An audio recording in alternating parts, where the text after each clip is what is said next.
ওয়েবিনারে। আসলে আমরা এখন এই বৈশ্বিক কোভিড যে সিচুয়েশন চলছে, কারোর সাথে কারো দেখা হচ্ছে না, কথা হচ্ছে না।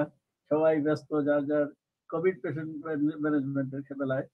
কেউ বিভিন্ন আইসিইউতে আছে, কেউ বিভিন্ন হসপিটালে কাজ করছে, কেউ এক হসপিটালে কাজ করছে। আমাদের অনেক কলিগ, অনেক বন্ধু, অনেক সহযোদ্ধা, কারোর সাথে কারো দেখা হচ্ছে না। এই জিনিসটা মাথায় রেখে আজকে একটু সবার সাথে দেখা করার জন্য এই প্রোগ্রামটা আয়োজন করা। সাথে সাথে সবাই বিভিন্ন জায়গায় বিভিন্ন ধরনের পেশেন্ট ম্যানেজ করছে, কে কি ধরনের এক্সপিরিয়েন্স অর্জন করলো এর মধ্যে পেশেন্ট ম্যানেজমেন্ট করতে গিয়ে কি কি প্রবলেম ফেস করলো। এটা তো একটা নতুন একটা ডিজিজ কোভিড এর বেলায়, যে বিভিন্ন সময় ম্যানেজমেন্ট প্ল্যান গুলো চেঞ্জ হয়ে আসছে। আমরা এই জন্য এই প্রোগ্রামটা এই গল্প করব, গল্পের ফাঁকে ফাঁকে আমরা একটু আমাদের বিভিন্ন অভিজ্ঞতাগুলো শেয়ার করব।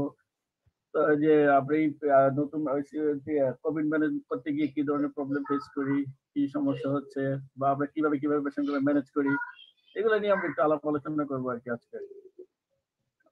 প্রথমে আমি আমাদের এখানে আসলে আজকে মোহাম্মদ আসাদুজ্জামান উপস্থিত আছে। মোহাম্মদ আসাদুজ্জামান প্রথমে যখন বাংলাদেশে করোনা শুরু হয়, কোভিড শুরু হয়, তখন এটা অনেক এখনকার কিন্তু অনেক বেশি ভীতিকর একটা সিচুয়েশন ছিল। ওই সময়গুলোতে যারা সবার আগে যারা ক্রিটিক্যালি ইল করোনা পেশেন্ট গুলো আইসিইউতে যখন ভর্তি হয়, এগুলো চিকিৎসা শুরু হয় যার হাত ধরে, সে হচ্ছে মোহাম্মদ আসাদুজ্জামান।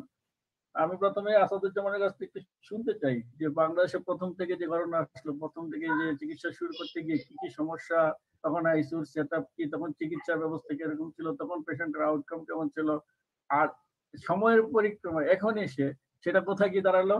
এখন চিকিৎসার যে আমরা তখন অনেক নতুন ওষুধই ছিল না আমাদের কাছে, প্যাথোফিজিওলজিটা অনেক আলাদা ছিল। সময়ের পরিক্রমা এখন অনেকটাই আপডেটেড হয়ে আছে ম্যানেজমেন্ট, এবং এই দুইটার মধ্যে ডিফারেন্স থেকে পেশেন্ট আউটকাম কেমন হচ্ছে এগুলো নিয়ে একটু আলাপ করার জন্য আমি মোহাম্মদ আসাদুজ্জামানকে শুরু করতে বলছি অনুষ্ঠানটা। মোহাম্মদ আসাদুজ্জামান শুনতে পাচ্ছেন? শুনতে পাচ্ছি ফেরদৌস, ধন্যবাদ ফেরদৌসকে। তবে সবার আগে আসলে আমি ধন্যবাদ দিতে চাই নাহারিনকে। ফেব্রুয়ারিতে হঠাৎ করে অর্ডার হয় যে কুয়েত বাংলাদেশ মৈত্রী সরকারি হাসপাতালে, যেখানে কোনো আইসিইউ সেট আপ ছিল না। যাই হোক, সরকারি অর্ডারের কারণে কুয়েত মৈত্রী হাসপাতালে জয়েন করার পরে জানতে পারি যে এটা কোভিড ডেডিকেটেড একটা হসপিটাল হচ্ছে, এখানে আইসিইউ সেটআপটা তৈরি করতে হবে আমাকে। সেটআপ তৈরি করতে গিয়ে বিভিন্ন বাধা বিপত্তির মুখে পড়েছিলাম। সেগুলো আস্তে আস্তে ওভারকাম করে প্রথমে 10টি আইসিইউ বেড তৈরি করার পরে সেটা হয়ে গেল আরো 16 বেডের নতুন আইসিইউ সহ 26 বেড আইসিইউ, এবং এর সাথে 5টি ডায়ালাইসিস ইউনিট চালু করা হয় ক্রিটিক্যাল কেয়ার ডিপার্টমেন্টের আন্ডারে, এবং এর মধ্যে 3টি বেডে আমরা স্লেড মেশিন দিতে পারি। আমাদের এই কোভিড হাসপাতালটি ফেব্রুয়ারির 1 তারিখ থেকে এই হসপিটালটি চালু ছিল, কিন্তু আস্তে আস্তে মার্চের 8 তারিখে সর্বপ্রথম আমরা কোভিড পেশেন্ট বাংলাদেশ সরকার ডিক্লেয়ার করে, এবং তারপর থেকে প্রায় 1.5 মাসের মতো কুয়েত মৈত্রী হাসপাতাল একাই বাংলাদেশের কোভিড আক্রান্ত রোগীদের সেবা দিয়ে যাচ্ছিল। কোভিড রোগী শনাক্ত হওয়ার পরে সর্বপ্রথম যে কাজটি আমি করি সেটা আমি নাহারিনের সাথে যোগাযোগ করি এবং নাহারিনকে অনুরোধ করি যে ও আমাকে কিছু ডকুমেন্টস দিয়ে ওরা যেভাবে ইউএসএ তে কোভিড রোগীগুলো ম্যানেজ করছে তার একটা গাইডলাইন আমাকে দেওয়ার জন্য। ও প্রম্পটলি পরের দিনই আমাকে কিছু পেপারস মেইল করে, কিছু গাইডলাইন মেইল করে। সেই গাইডলাইন অনুযায়ী প্রথম থেকেই আসলে আমরা চিকিৎসা সেবাটা শুরু করি।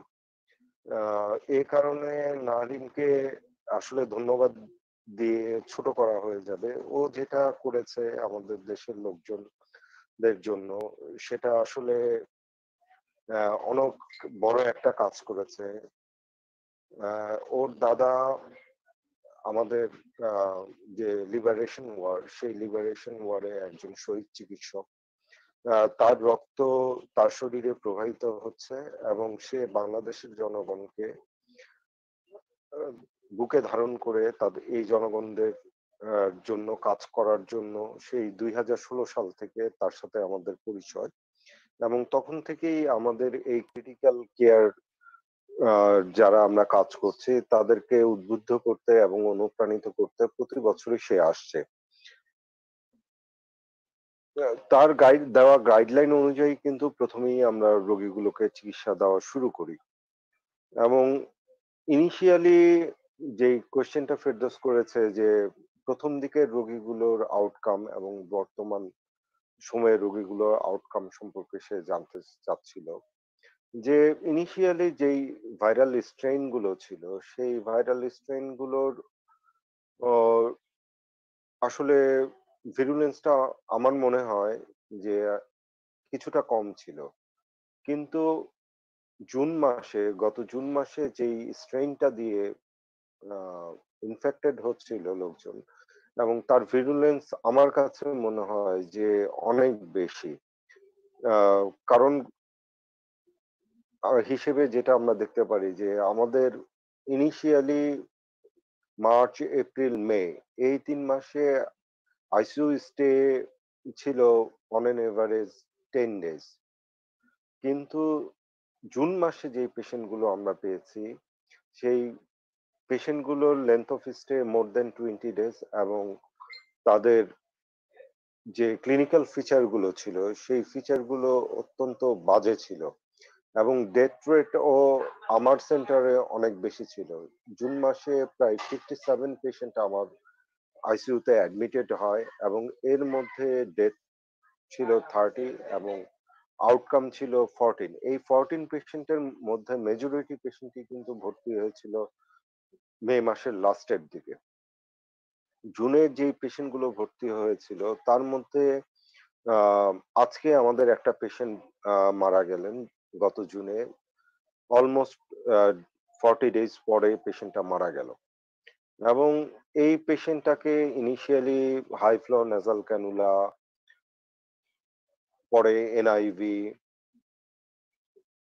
সাইটোকাইন স্টর্মের জন্য টসিলিজুমেব সবই ব্যবহার করা হয়েছে, স্টেরয়েড ব্যবহার করা হয়েছে।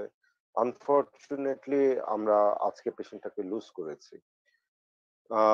এমন 4টা পেশেন্ট ছিল যাদের length of stay more than 40 days ছিল জুনের যে পেশেন্ট গুলো ছিল। এর মধ্যে একটা পেশেন্টকে আমরা বাসায় পাঠাতে পেরেছি, এবং আরেকটা পেশেন্ট রিকভার করার মতো অবস্থায় চলে এসছেন। কিন্তু 2টা পেশেন্টকে আমরা লুজ করেছি। তাদের হসপিটাল স্টে ছিল মোর দেন 40 ডেজ। সো জুনের যেই স্ট্রেনটা ছিল সেই স্ট্রেনটা খুবই বাজে ছিল এবং ভিরুলেন্ট ছিল, এবং এই ভিরুলেন্সটা দেখা যাচ্ছে যে এই জুলাই মাসে এসে ভিরুলেন্সটা কিছুটা কম মনে হচ্ছে। ইনিশিয়ালি বিশেষ করে এপ্রিল মের দিকে যেই পেশেন্ট, এপ্রিলের লাস্টে এবং মের দিকে যেই পেশেন্ট গুলো ছিল ম্যাক্সিমাম পেশেন্ট কিন্তু হাই ফ্লো নেজাল ক্যানুলাতেই রেসপন্স করেছে, কিন্তু জুনের পেশেন্ট গুলোকে আমাদের মোর দেন হাফ পেশেন্টকে আমাদেরকে এনআইভি সাপোর্ট পর্যন্ত দিতে হয়েছে। হাই ফ্লো নেজাল ক্যানুলা দিয়েও আসলে পেশেন্ট গুলোর অক্সিজেনেশন আমরা মেনটেন করতে পারিনি।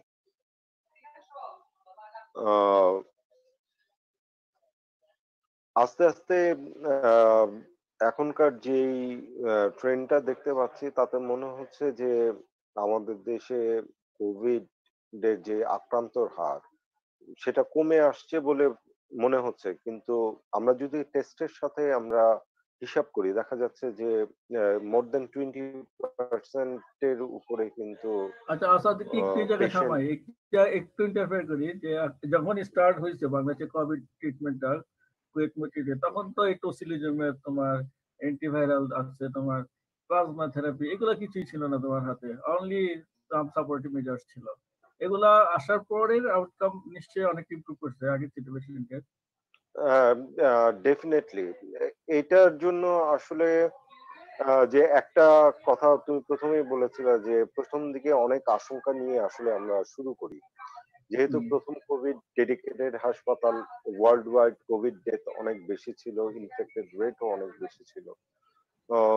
ট্রিটমেন্ট গাইডলাইন বলতে তেমন কিছুই ছিল না। অনেক WHO বারবার তাদের আহ, অবস্থান পরিবর্তন করছিল রিগার্ডিং কোভিড ম্যানেজমেন্ট। ইনিশিয়ালি আমরা হাইড্রোক্সিক্লোরোকুইন স্টার্ট করি এবং হাইড্রোক্সিক্লোরোকুইন স্টার্ট করার 1 সপ্তাহের মধ্যেই আমরা আসলে বুঝতে পারি যে হাইড্রোক্সিক্লোরোকুইন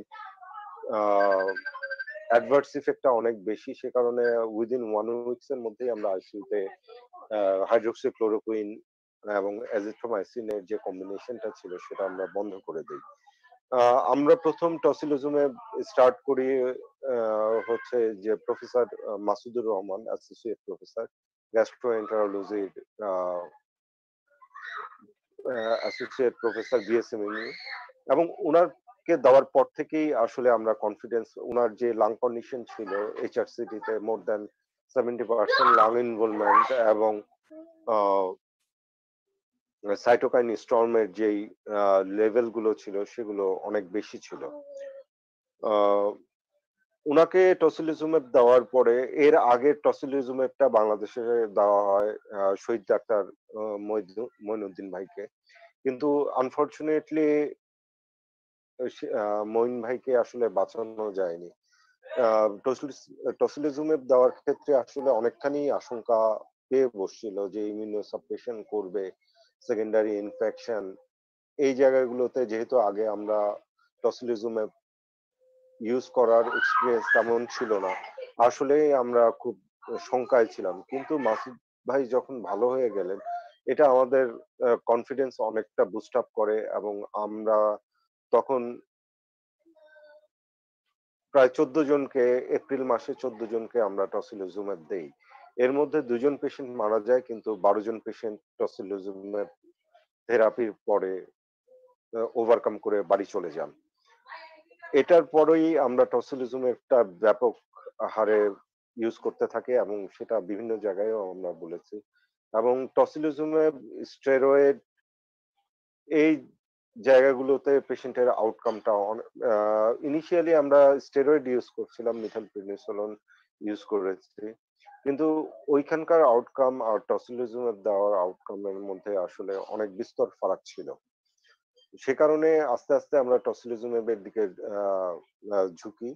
এবং আরেকটা যেটা কথা, যে কনভালিসেন্ট প্লাজমা, কনভালিসেন্ট প্লাজমার ক্ষেত্রে ফেরদৌস যেটা বলতে চাই, যে ইনিশিয়ালি যখন কনভালিসেন্ট প্লাজমা কথা বলা হয়, তখন ঢাকা মেডিকেল কলেজের বার্ন ইউনিটে অ্যান্টিবডি টাইটারটা করা হতো, এবং এই অ্যান্টিবডি টাইটার করা যে কনভালিসেন্ট প্লাজমা আছে সেগুলো ইউজ করে কিছু পেশেন্টকে আমরা সেভ করতে পেরেছি, এবং কিছু পেশেন্টের ক্ষেত্রে যেগুলো অ্যান্টিবডি টাইটারটা কিছুদিন পরেই বন্ধ হয়ে যায়, যখন আমরা বন্ধ হয়ে যায় তখনও আমরা কিছু কনভালিসেন্ট প্লাজমা ইউজ করি। দেখা যায় যে সেই টাইটার বিহীন কনভালিসেন্ট প্লাজমা ইউজ করে আমার আউটকামের চেয়ে অ্যাডভার্স রিঅ্যাকশনটা অনেক বেশি হয়েছে, এবং অ্যাডভার্স আচ্ছা, রিঅ্যাকশনের প্লাজমা পরে থেরাপি নিয়ে আরেকটু পরে তোমার কাছে আরেকটু পরে আসি, তুমি একটু আবার পরে আসবে না। এখন আমরা তো আসলে আরেকজন মানুষের কাছে যাই, আরেকজন মানুষের এক্সপিরিয়েন্স শুনি।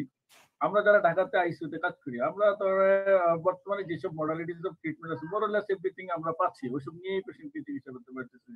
আমাদের হাতে প্লাজমা, কনভালসেন্ট প্লাজমা আমরা চাইলে পাচ্ছি, টসিলিজুমেব হয়তো আমরা পাচ্ছি, অ্যান্টিভাইরাল পাচ্ছি। বাট আমাদের সাথে একজন ডাক্তার এখন আছে, নারিন, একটু শুনতে পারো, ও ও যে কি সার্ভিস দিচ্ছে ইউ ক্যান্ট ইমাজিন। এমন এক জায়গায় সার্ভিস দাঁড়ায় যে সে সার্ভিস দিচ্ছে যেখানে আসলে বলতে গেলে কিছু নাই, ওর হৃদয়টা ছাড়া, ওর সাহস ছাড়া আর কিছু নাই। আর অনলি অক্সিজেন থেরাপি আছে। এবং ওকে নিয়ে বাংলাদেশের দৈনিক পত্রিকায় অনেক লেখালেখি হয়েছে। এবং আমরা যে একটা, ধরো, ট্রিটমেন্ট দেওয়ার পরে একটা কোয়ারেন্টাইন পিরিয়ড এনজয় করি, ওর লাইফে কোনো কোয়ারেন্টাইন বলতে কিছু নাই। সে উইদাউট কোয়ারেন্টাইন সে এককভাবে সার্ভিস দিয়ে যাচ্ছে বাংলাদেশের একটা প্রত্যন্ত ডিস্ট্রিক্ট লেভেলে, ডিস্ট্রিক্ট জেনারেল হসপিটালে। ওখানে সে বরগুনা, সেটা বাংলাদেশের সাউদার্ন ডিস্ট্রিক্ট বরগুনা ডিস্ট্রিক্ট হসপিটালে সে মেডিসিনের জুনিয়র কনসালটেন্ট হিসেবে কর্মরত আছে, এবং একাই সেখানে করোনা নিয়ে অনেক একটা সংগ্রাম করছে। আমি এখন ডাক্তার কামরুল আজাদ, ওর কাছ থেকে একটু ওর এই বরগুনা জেনারেল হাসপাতালের অভিজ্ঞতাটাকে একটু শুনতে চাই। আশা করি আমরা ওর কাছ থেকে অনেক কিছু শিখতে পারবো। আসলে কিছু ছাড়া কিভাবে পেশেন্টকে ম্যানেজ করা যায়। কামরুল আজাদ প্লিজ। আচ্ছা, ধন্যবাদ ফেরদৌস ভাই আমাকে এরকম লার্নেড এবং হাইলি সুপার স্পেশালিটি সাবজেক্টের স্পেশালিস্ট যারা বাংলাদেশে এখন সবচেয়ে রিনোন বিভিন্ন মিডিয়াতে দেখা যায় এবং শুধু আমেরিকা থেকেও এরকম ইন্টেন্সিভ জয়েন করেছেন, তাদের সাথে আমাকে ইনভাইট করার জন্য সবাইকে ধন্যবাদ, বিশেষ করে আপনাকে অনেক বেশি ধন্যবাদ জানাই। শুরুটা আসলে আমার যেটা আমি বলতে চাই, আমরা প্রায় ফেব্রুয়ারি মাসে প্রথম আমরা আইসোলেশন ইউনিট করি, যখন চীন ফেরত 16 ফেব্রুয়ারি চীন ফেরত একজন স্টুডেন্ট আসার পরে আমরা এখানে ওনাকে আইসোলেশনে রাখার পরে আইইডিসিআর এর স্যাম্পল পাঠানোর পরে ওনার টেস্ট নেগেটিভ আসছিল। তখন থেকে আমরা আসলে একটু ওরিয়েন্টেশন কিভাবে এই জিনিসগুলো হ্যান্ডেল করতে হয়। তো পূর্ণাঙ্গভাবে আমাদের একটা নতুন বিল্ডিং ছিল, এটা এখনো হ্যান্ড ওভার হয়নি নতুন বিল্ডিং। ওই বিল্ডিংটাকে আমরা এপ্রিল মাসে একদম হ্যান্ড ওভার পাই, শুধু বিল্ডিং, ওটার মধ্যে কোনো স্ট্রাকচার ছাড়া কিছু ছিল না, ইভেন এখনো কোনো লিফট নাই। তো এই বিল্ডিং এর দোতলা এবং তিনতলাকে আমরা কোনোরকম কারেন্টের লাইন দিয়ে ওইটাকে দোতলা এবং 2টা ফ্লোর নিয়ে 50 বেডের কোভিড আইসোলেশন ওয়ার্ড শুরু করা হয় এবং সেটা 50 বেডের এবং 9 এপ্রিল আমাদের প্রথম রোগী শনাক্ত হয় এবং সেই থেকে আজ পর্যন্ত আমরা প্রায় এখানে আইসোলেশন ওয়ার্ডের 400-র মতো রোগী সার্ভিস দিয়েছি। এর মধ্যে 159 জন পজিটিভ ছিল, তার মধ্যে আমরা এখন পর্যন্ত রিকভারি হয়েছে 129 জনের মধ্যে, টোটাল 80% রিকভারি রেট এবং ডেথ রেট হলো 2 জন মারা গেছে এখন পর্যন্ত। তার মানে হলো যে 1.3% ইন টোটাল হসপিটালাইজ পেশেন্টের মধ্যে বললাম। তো এর মধ্যে যেটা হয়েছে যে আমাদের ক্রিটিক্যাল রোগীর সংখ্যা 1/3 সিভিয়ার থেকে ক্রিটিক্যাল রোগীর সংখ্যা। প্রবলেম হয় এই রোগীগুলোকে আমরা যখন সার্ভিস দিই ট্রিটমেন্ট দিই, সেখানে যে প্রবলেম হয়, এক সমস্যা হলো যে আমাদের লজিস্টিক, 2 সমস্যা হলো আমাদের ম্যান পাওয়ার। আমাদের একটা এই অ্যাভারেজে 40 জন রোগী ভর্তি থাকে, এর মধ্যে অ্যাভারেজে একজন ডক্টর থাকে, ডিটি ডক্টর, আর 2 জন সিস্টার থাকে, আর আমি অন কলে থাকি। মর্নিং এ আমি প্রতিদিন রাউন্ড দিই, অন কলে থাকি 24 আওয়ার্স, ইভেন রাতেও আমাকে অনেক সময় যেতে হয়, খুব খারাপ রোগী আসে। তো এই ধরনের রোগী প্রথমে আমরা যখন ক্রিটিক্যাল রোগীগুলোকে ম্যানেজ করি, আমরা কতগুলো জায়গা ভাগ করেছি, কোভিড নন মানে সাসপেক্টেড এবং যেটা হলো কনফার্ম কেস। কনফার্ম কেস মধ্যে মেল ফিমেল আলাদা এবং কিছু আমরা গত কয়েক মাস আগে এইচডিইউ নামে একটা জায়গা করেছি, যেখানে গত মাসে আমাদের সেন্ট্রাল লাইনের অক্সিজেন লাগার পরে ওই জায়গাটা আমরা সেন্ট্রাল লাইনের অক্সিজেন রেডি করছি এবং গত 15 দিন আগে আমাদের একটা হাইফ্লো নেজাল ক্যানোলা আসছে এবং গত 2 দিন আগে আমাদের আরো 3টা হাইফ্লো নেজাল ক্যানোলা আসছে। তো আমাদের সেন্ট্রাল অক্সিজেন লাইনের এটা হলো ম্যানিফোল্ড সিস্টেম। তো ম্যানিফোল্ড সিস্টেমে আসলে একদিন পর পরে আমাদের অক্সিজেন ভরতে হয়, যেটা বরিশাল থেকে আনতে হয়। পেশেন্টের চিকিৎসা করতেছো মার্চ থেকে, আর হাই ফ্লো অক্সিজেন পেলে গত 2 সপ্তাহ হলো, এই তো? হ্যাঁ, জি জি জি। তো যেটা হলো যে এর মধ্যে অনেক রোগী খারাপ হয়েছে। এখন আমি খারাপ রোগী ম্যানেজমেন্টের স্টেপ গুলো আমি একটু বলি।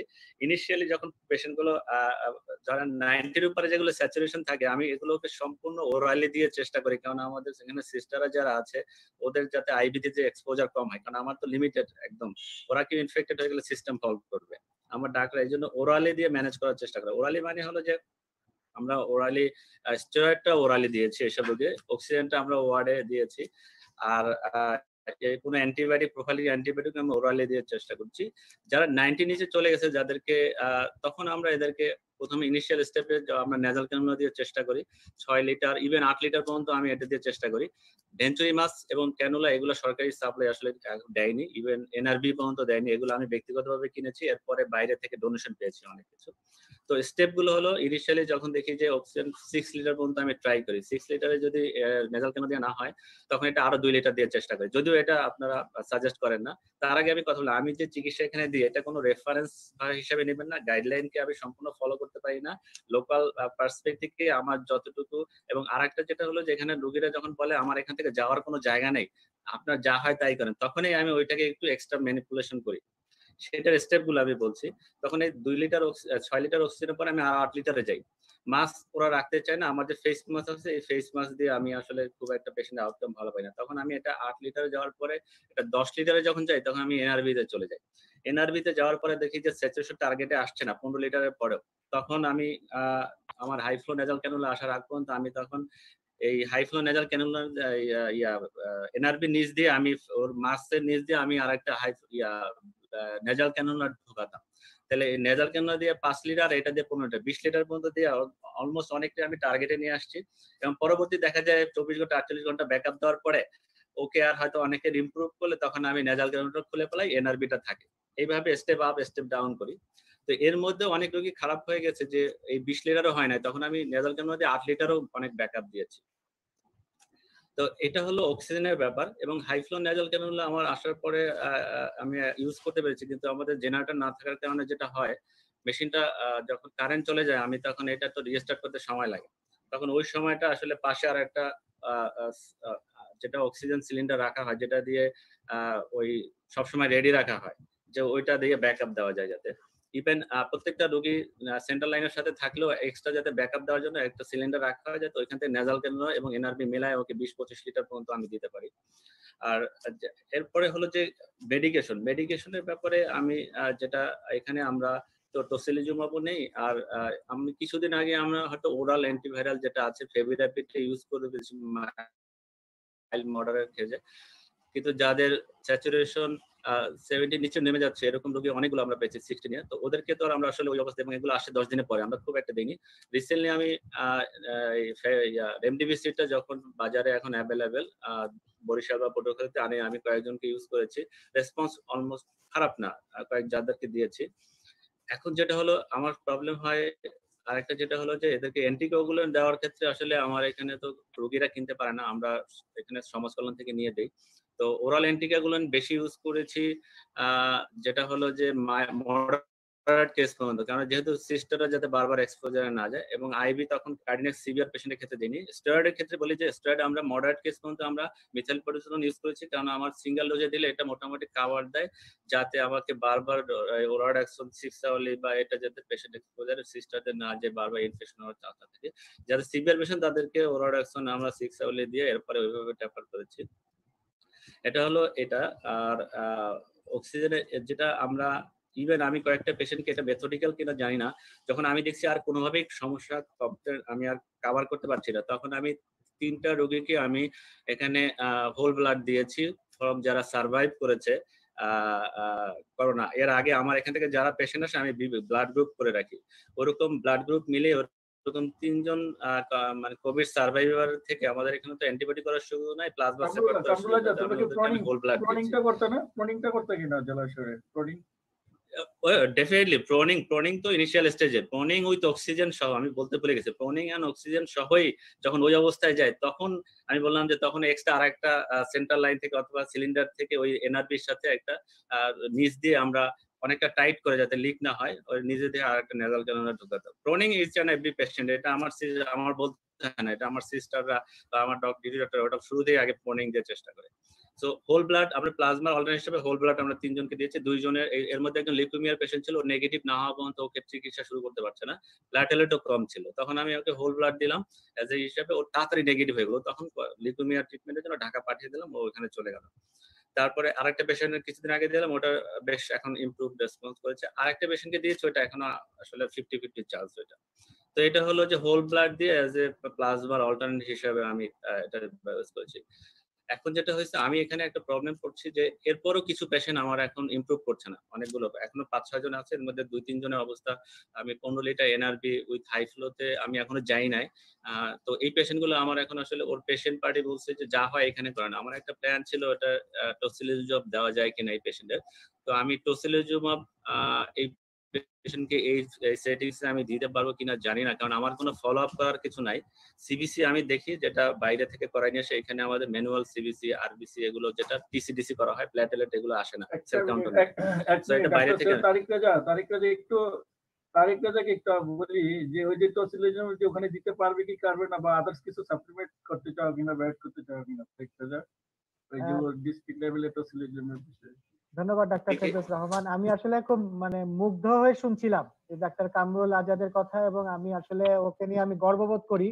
কারণ হচ্ছে যে আমি বলবো যে ও কিন্তু বরগুনার মতো একটা প্রত্যন্ত অঞ্চলে যে সার্ভিসটা দিচ্ছে, এবং ও কিন্তু ক্রিটিক্যাল কেয়ার মেডিসিনের সার্ভিসটা দিয়ে যাচ্ছে, এবং এটা কিন্তু আসলেই অবশ্যই প্রশংসার দাবিদার। এবং ও যে চিকিৎসা গুলো দিচ্ছে, আমি কম্পেয়ার করছিলাম, আমি ঢাকাতে বসে আমি বা ডাক্তার ফেরদৌস আমরা ঢাকা মেডিকেল কলেজে আমাদের সমস্ত সুযোগ সুবিধা নিয়ে আমরা যে চিকিৎসাগুলো দিচ্ছি, অথচ ডাক্তার কামরুল একটি প্রত্যন্ত অঞ্চলে যেখানে সবসময় বিদ্যুৎ নিশ্চিত না, যেখানে হাই ফ্লো নেজাল ক্যানুলা তো দূরের কথা, অক্সিজেনের পর্যন্ত ঘাটতি আছে। ওষুধ যেগুলা দিবে সেগুলা আপনার আমাদের যে টসিলিজুমাব বা যে আইভি মেডিকেশন সেগুলা সেখানে অপ্রতুল। কিন্তু সে কিন্তু খুব সুন্দর মতোই চিকিৎসা দিয়েছে এবং আমি মনে করি তার চিকিৎসাগুলো অবশ্যই সঠিক এবং অনুকরণীয়। কারণ আমি বলবো যে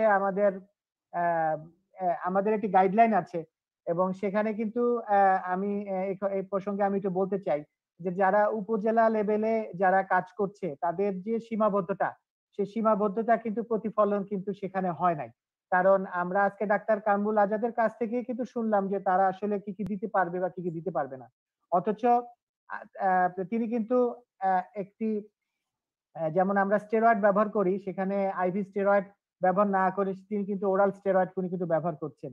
উনি কিন্তু খুব সুন্দর করে আমাদের দেখিয়ে দিয়েছে উনি প্লাজমা দিতে পারেন নাই। আমরা প্লাজমা জন্য অ্যান্টিবডি টাইটার করে আমরা ঢাকাতে প্লাজমা না, দিচ্ছি। কামরুলকে আবার কিন্তু শুধু পেশেন্টের দিক চিন্তা করলে হচ্ছে না, ওর স্টাফরা যাতে ইনফেক্টেড না হয় বারবার আইভি দিতে গিয়ে, ওটাও তো খেয়াল রাখতে হচ্ছে, না তো সে সিস্টেম পাবে না, সিস্টেম খেয়াল পাবে রাখতে না। হচ্ছে এবং তার সাথে সাথে আমি এটা অবশ্যই কিন্তু লক্ষণীয় সে উনি প্লাজমা দিতে না পারলেও উনি কিন্তু একজন কোভিড আক্রান্ত যে সেরে গিয়েছেন সেই রোগীর কিন্তু হোল ব্লাড উনি কিন্তু দিয়েছেন এবং সেখান থেকে কিন্তু উনি ভালো ফলাফলও পেয়েছেন এবং এটা কিন্তু অবশ্যই একটি প্রশংসনীয় উদ্যোগ এবং এটি লক্ষ্য করার বিষয়। আমার মনে হয় যে আমাদের এই অনুষ্ঠান যদি আমাদের যারা দেখছেন বা নীতি নির্ধারক যারা দেখছেন তারা কিন্তু তার কাছ থেকে অনেক শিক্ষণীয় বিষয় এখান থেকে পেতে পারেন। আমি ডাক্তার কামরুলকে একটি প্রশ্ন করব, সেটি হচ্ছে যে অবশ্যই আমার ধারণা তাদের সম্ভবত এখানে যে ল্যাবরেটরি বা ল্যাবরেটরি ফ্যাসিলিটি কিন্তু আমার মনে হয় পর্যাপ্ত না। তো সেক্ষেত্রে তারা মানে কি কি পদ্ধতিতে তাদের রোগীগুলাকে দেখছে, কারণ এখানে কিন্তু আমরা জানি যে কোভিড পেশেন্টের কিন্তু ক্লিনিক্যাল এক্সামিনেশন করাটাও কিন্তু ডিফিকাল্ট এবং সেক্ষেত্রে সেটা করাও সম্ভব হচ্ছে না। কারণ হচ্ছে যে আমরা উপজেলা লেভেলে যখন কাজ করেছি তখন আমরা কিন্তু ক্লিনিক্যাল এক্সামিনেশন বা রোগীর সিমটম এবং সাইন দেখে কিন্তু অনেক ক্ষেত্রে কিন্তু চিকিৎসাগুলা দিয়ে থাকি। কিন্তু কোভিড পেশেন্টের ক্ষেত্রে কিন্তু সেটা করা অনেক ক্ষেত্রেই সম্ভব না এবং তাদের স্টাফদের বাঁচানোর জন্য পরীক্ষা নিরীক্ষা ফ্যাসিলিটি কিন্তু সেখানে নাই। আমি তার কাছে জানতে চাচ্ছি যে এখানে সিআরপি ফ্যাসিলিটি আছে কিনা, হয়তো সেটা একটি মার্কার হতে পারে আমাদের কোভিড পেশেন্টের ক্ষেত্রে। আমার জানা নাই সেখানে ফেরেটিন, ডি ডাইমার, এলডিএইচ এই মার্কার গুলা করা যায় কিনা বা সেটা আছে কিনা সেটা আমরা কামরুলের কাছে এটা জানবো। আর সিআরপি আছে কিনা এবং সেটা তাকে কেউ কোনো গাইড করছে কিনা, তার পেশেন্টের প্রগনোসিস বা পেশেন্টের উন্নতি না অবনতি হচ্ছে সেটা সে দেখতে পাচ্ছে কিনা, আমি সে ব্যাপারে কামরুল আজাদের কাছ থেকে জানতে চাইবো। ধন্যবাদ। আমি এই ব্যাপারটা বলতেছিলাম পেশেন্ট মনিটরিং বা ফলো আপ আমরা কিভাবে করি, যেটা হচ্ছে পেশেন্টের আমরা ইনিশিয়ালি মাইল্ড কেসে আমরা কোনো টেস্ট করাই না। যদি মডারেট সিভিয়ার হয়, বিশেষ করে স্যাচুরেশন যদি কমে, তাহলে আমরা একটা এক্সরে মেশিন রেখেছি যেটা হলো যে অ্যানালগ এক্সরে, এটা দিয়ে ডিজিটাল এক্সরে না। সো এই এক্সরে দেখে আসলে এটা দেখলে মনে হবে যেন পুরা লাংসেই মনে হয় যেন শ্যাডো আছে। সো এটা দিয়ে আসলে ইন্টারপ্রেট করা is very difficult. Analogue X ray দিয়ে তো আরো সেটা হলো যে পোর্টেবল। সো এটা দিয়ে আসলে কিছু বোঝার উপায় নাই। দুই হলো যে হ্যাঁ সিআরপি আমরা করছি, আমার এখানে হসপিটাল সিআরপি হয়। এই সিআরপি তে আবার এটা কোয়ান্টিটিভ না, সম্ভবত এটা ওই যে টাইটার দেখে দেখে করে, মানে 12, 6, 12, 24 এইরকম দেয়, মানে 23, 24, 25, 26 এইভাবে দিতে পারে না। এটা টাইটার দেখে দেখে ওরা দেয়, অনেকটা ওই যে এএসও টাইটার দেখার মতো। ম্যাক্সিমাম আমরা দেখেছি আমি যখন অনেক রোগী আমার টেস্ট নেগেটিভ আসে, কিন্তু আমাকে তো তখন কি করতে, আমি তখন সিবিসি তে যখন দেখি লিম্ফোপ্যানি আর সিআরপি রেজ, তখন আমি কিন্তু তার কোভিড লাইক সব চিকিৎসা চালাই দিই। এবং সিআরপি 24 থেকে দেখেছি বা 48 হয়েছে, আবার ফল করেছে, এটা দিয়ে আমি কিছুটা গাইড করতে পারি। কিন্তু যেটা আপনি বললেন যে এলডিএস, তারপরে হলো যে ফেরিটিন, প্রোক্যালসারিন তো চিন্তাই করা যায় না। আর ট্রোপোনিন আইটা যেটা হয় সেটাও কোয়ান্টিটিভ হয়, not quality. Positive and negative এটা বাইরে হয়, আমার হসপিটালে হয় না। সেটা আমরা সিভিয়ার কেসে আমরা যখন মনে হচ্ছে যে এটা কি এমআই হলো নাকি হঠাৎ করে পেশেন্ট ডিটোরিয়েট করেছে, কি হলো, তখন আমরা দেখি যে ওটা নেগেটিভই। কারণ কোয়ান্টিটিভ টেস্টে আপনি জানেন যে এটা আসলে পজিটিভ নেগেটিভ অনেক হাই লেভেল হতে হয়, এত মিনিমাম লেভেলও এটা ডায়াগনোসিস করা যায় না, মায়োকার্ডিটিসের যে পরিমাণ বাড়ে। সো এটা আমার পেশেন্ট মনিটরিং অনেকটা ব্লাইন্ডলি করতে হয়। আরেকটা যেটা আমি বলেছিলাম, আমি এখানে কয়েকটা পেশেন্টকে টোফাসিলিটিভ ইউজ করেছিলাম অন দা, মানে এটা গাইডলাইন না বা কিছু না, এটা আমার নিজস্ব ইন্টারনেট ঘেটে যে দেখি যে কোনোভাবেই আমি পেশেন্টের অক্সিজেন রিকোয়ারমেন্ট বাড়ছে, কোনোভাবেই আমি আর টোফাসিলিটিভ তো টসিলিজুমাব তো আমার পক্ষে এখানে পসিবল না, আমি সাহসও পাই নাই।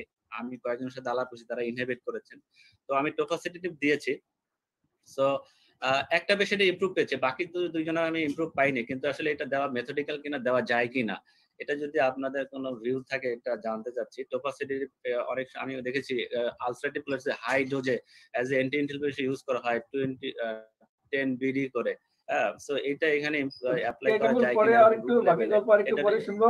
আমরা আরেকটু ঢাকার বাইরে থেকে আরেকটু ঘুরে আসি। ঢাকার বাইরে শর্টেজ অনেক বেশি।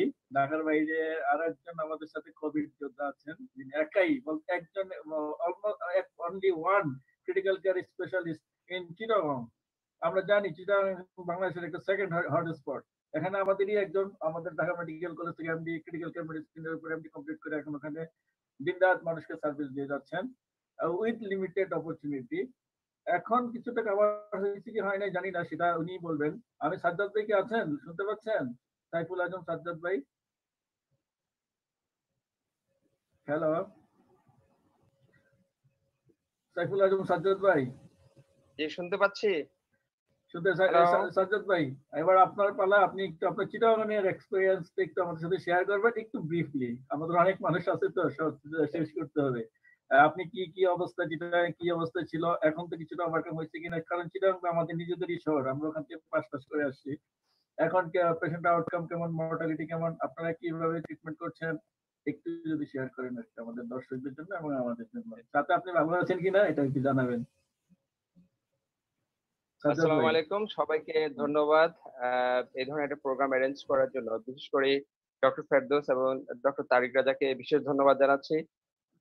আমি বিশেষ ধন্যবাদ জানাবো ডক্টর আসাদুজ্জামানকে, যিনি এই কোভিড এর এগেইনস্টে মানে ফার্স্ট ইনিশিয়েটর দ্য ব্যাটল, এবং ওনার একটা হিস্টোরিক্যাল রোল হিসেবে থাকবে কোভিড ট্রিটমেন্টে এবং ক্রিটিক্যাল কেয়ার মেডিসিনের এই ডিসিপ্লিনের ভূমিকার জন্য। আমি ডক্টর নেহরিনকে ধন্যবাদ জানাবো, দো he is in abroad but she is always with us.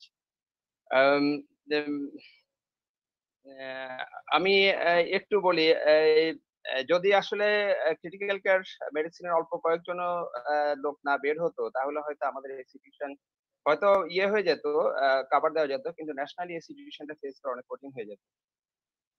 আমরা যখন চট্টগ্রামে একটু দেরিতে আসে, পিকটা আসে এপ্রিল মের দিকে, কিন্তু খুব মারাত্মকভাবে আসে। তখন আসলে এই কোভিড এর জন্য কোনো আইসিইউ ছিল না, কোনো আদার্স ছিল না। তখন জাস্ট জেনারেল হাসপাতালকে হ্যালো হ্যালো জেনারেল হাসপাতালকে তখন এই প্রথম জেনারেল হাসপাতালে তখন কোভিড আইসিইউ তৈরি করা হয়। আমাদেরও কোনো অভিজ্ঞতা ছিল না, কিন্তু আঘাতটা এত মারাত্মক ছিল যে আমরা আইসিইউতে খুব হেল্পলেস সিচুয়েশনে ছিলাম। আইসিইউতে আমরা খুবই হেল্পলেস সিচুয়েশনে ছিলাম। পেশেন্ট আসতেছে, পেশেন্ট মারা যাচ্ছে। আমরা আমাদের গাইডলাইন অনুযায়ী চলতেছি, কিন্তু আসলে আউটকাম পাওয়া আমাদের জন্য খুব কঠিন হয়ে যাচ্ছে। স্পেশালি প্রথমে আমাদের জন্য যেটা কঠিন ছিল হাইপক্সিয়া প্রিভেন্ট করা। আমরা 5 লিটার, 10 লিটার, 15 লিটার পর্যন্ত যাইও পেশেন্টদেরকে মানে স্যাচুরেশন কারেক্ট করতে পারতেছিলাম না। পেশেন্ট পর হাইপক্সিক আমাদের প্রচুর পেশেন্ট হাইপক্সিয়ার জন্য মারা যাচ্ছিল। তো এখন পরবর্তীতে হাই ফ্লো নেজাল ক্যানুলা আসার পরে এবং বিভিন্ন হসপিটাল এবং ক্লিনিক গুলাতে হাই ফ্লো নেজাল ক্যানুলা সহ অন্যান্য নন ইনভেসিভ ইয়েগুলাতে আসাতে এখন একটু মর্টালিটিটা কমে আসছে আমাদের, সেটা মনে হচ্ছে আর কি, এবং কেসও কমে আসতেছে মনে হচ্ছে। কিন্তু এখন যে দুই একটা জিনিস আমি শেয়ার করতে চাই, সেটা হলো যে আমাদের কিছু পেশেন্ট যাদের আমরা হাইপক্সিয়াকে আমরা প্রিভেন্ট করতে পারতেছি, অর্থাৎ পেশেন্টের অনেকদিন থাকার পরে পেশেন্টের হাইপক্সিয়া কারেক্ট হচ্ছে, বাট পেশেন্ট যখন একটু সেটেল হচ্ছে, আমরা এইচডিইউ অথবা কেবিনে শিফট করতে যাব, এর মধ্যে কিছু পেশেন্ট সাডেন খারাপ হয়ে যাচ্ছে এবং পেশেন্ট মারা যাচ্ছে। এবং এই কজ অফ ডেথ প্রথম দিকে আমার কাছে মনে হয় যে আমাদের যে পেশেন্ট গুলো লস হয়েছে তাদের most of the cause of death ছিল হাইপক্সিয়া। বাট হাইপক্সিয়া যখন একটু চেক দেওয়া গেছে, এরপর হাইপক্সিয়াকে যখন একটু কারেক্ট হওয়া যাচ্ছে, পেশেন্ট যখন একটু সেটেল হয়ে যাচ্ছে, এরপরে যখন আমরা কেবিন বা এইচডিইউ তে পেশেন্ট শিফট করতেছি, এখানে আমরা কিছু পেশেন্ট লস করতেছি এবং এই ডেটটা আমাদের একটু রিভিউ করা দরকার। কেন আমাদের এই পেশেন্ট গুলো আমাদের লস হচ্ছে আরকি।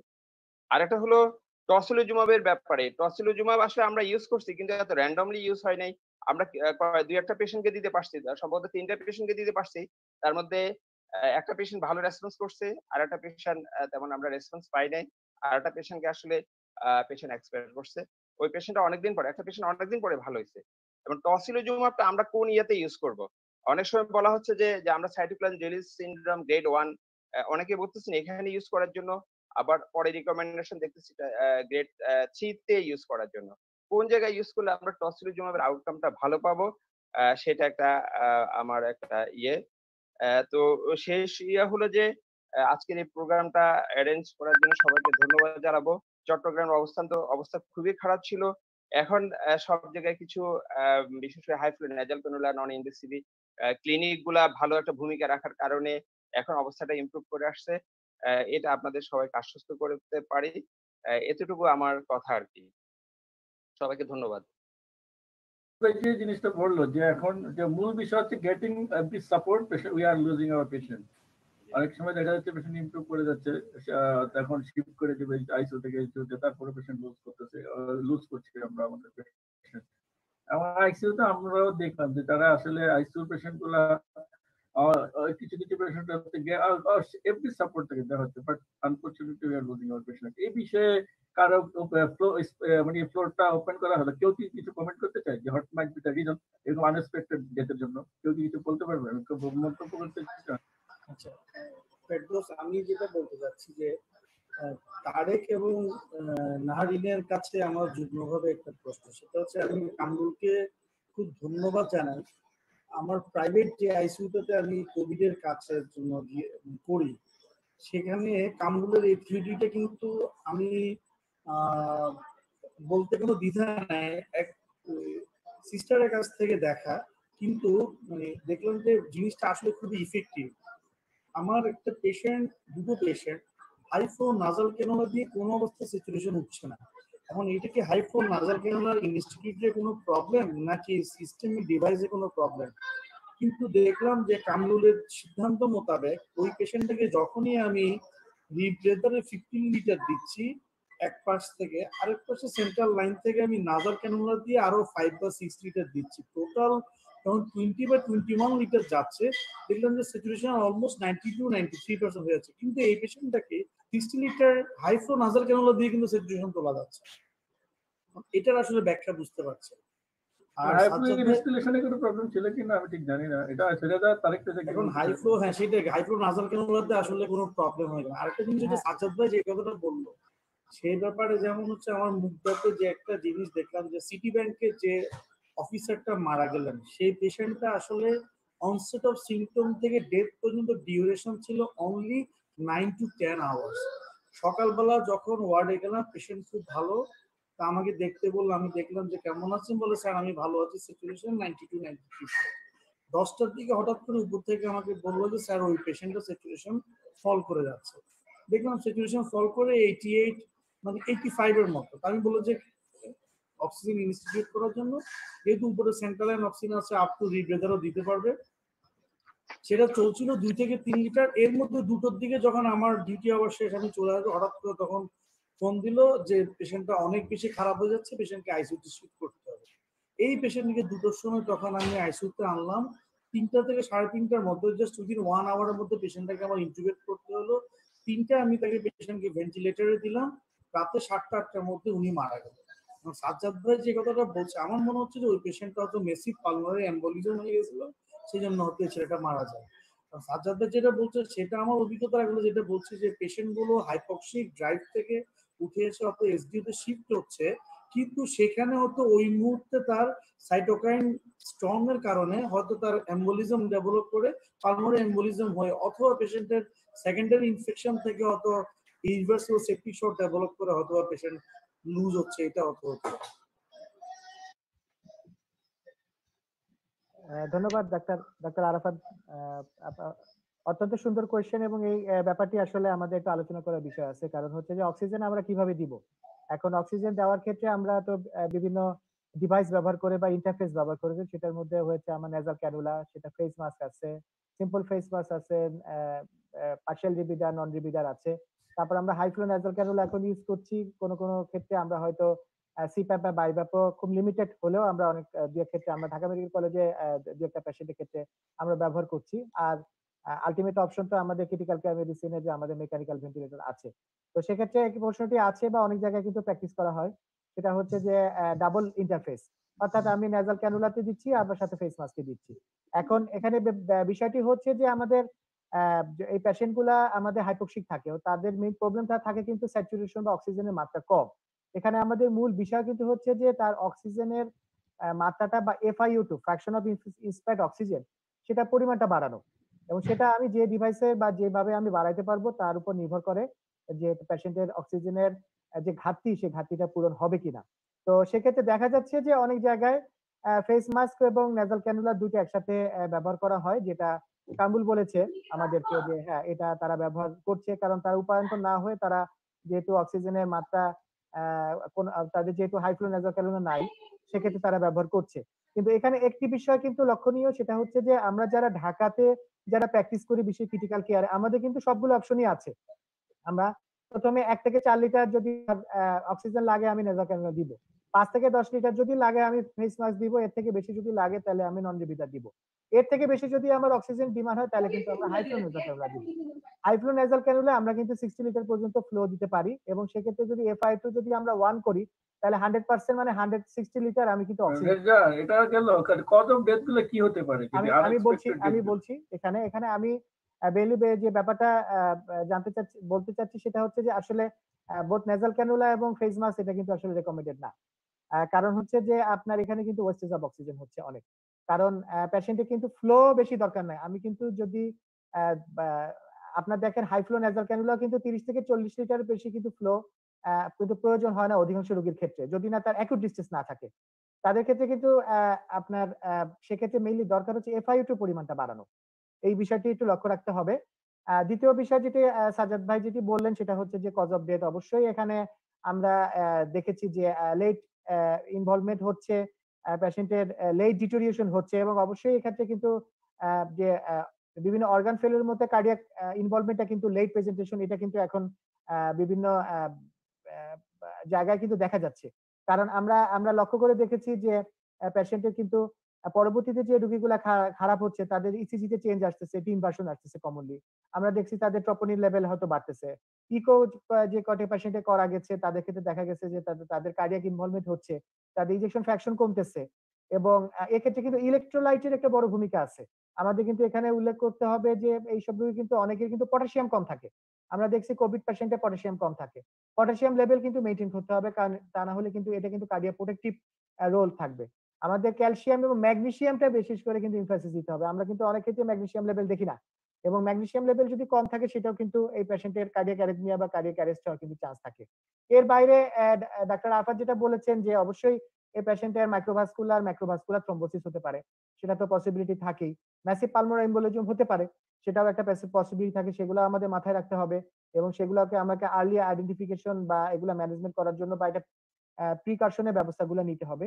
তো এই বিষয়গুলো আমাদের কিন্তু লক্ষ্য রাখতে হবে। আরেকটা বিষয় আমার কাছে মনে হয়েছে যেটা হচ্ছে যে এই পেশেন্টের কিন্তু অটোনমিক ইনভলভমেন্ট থাকে।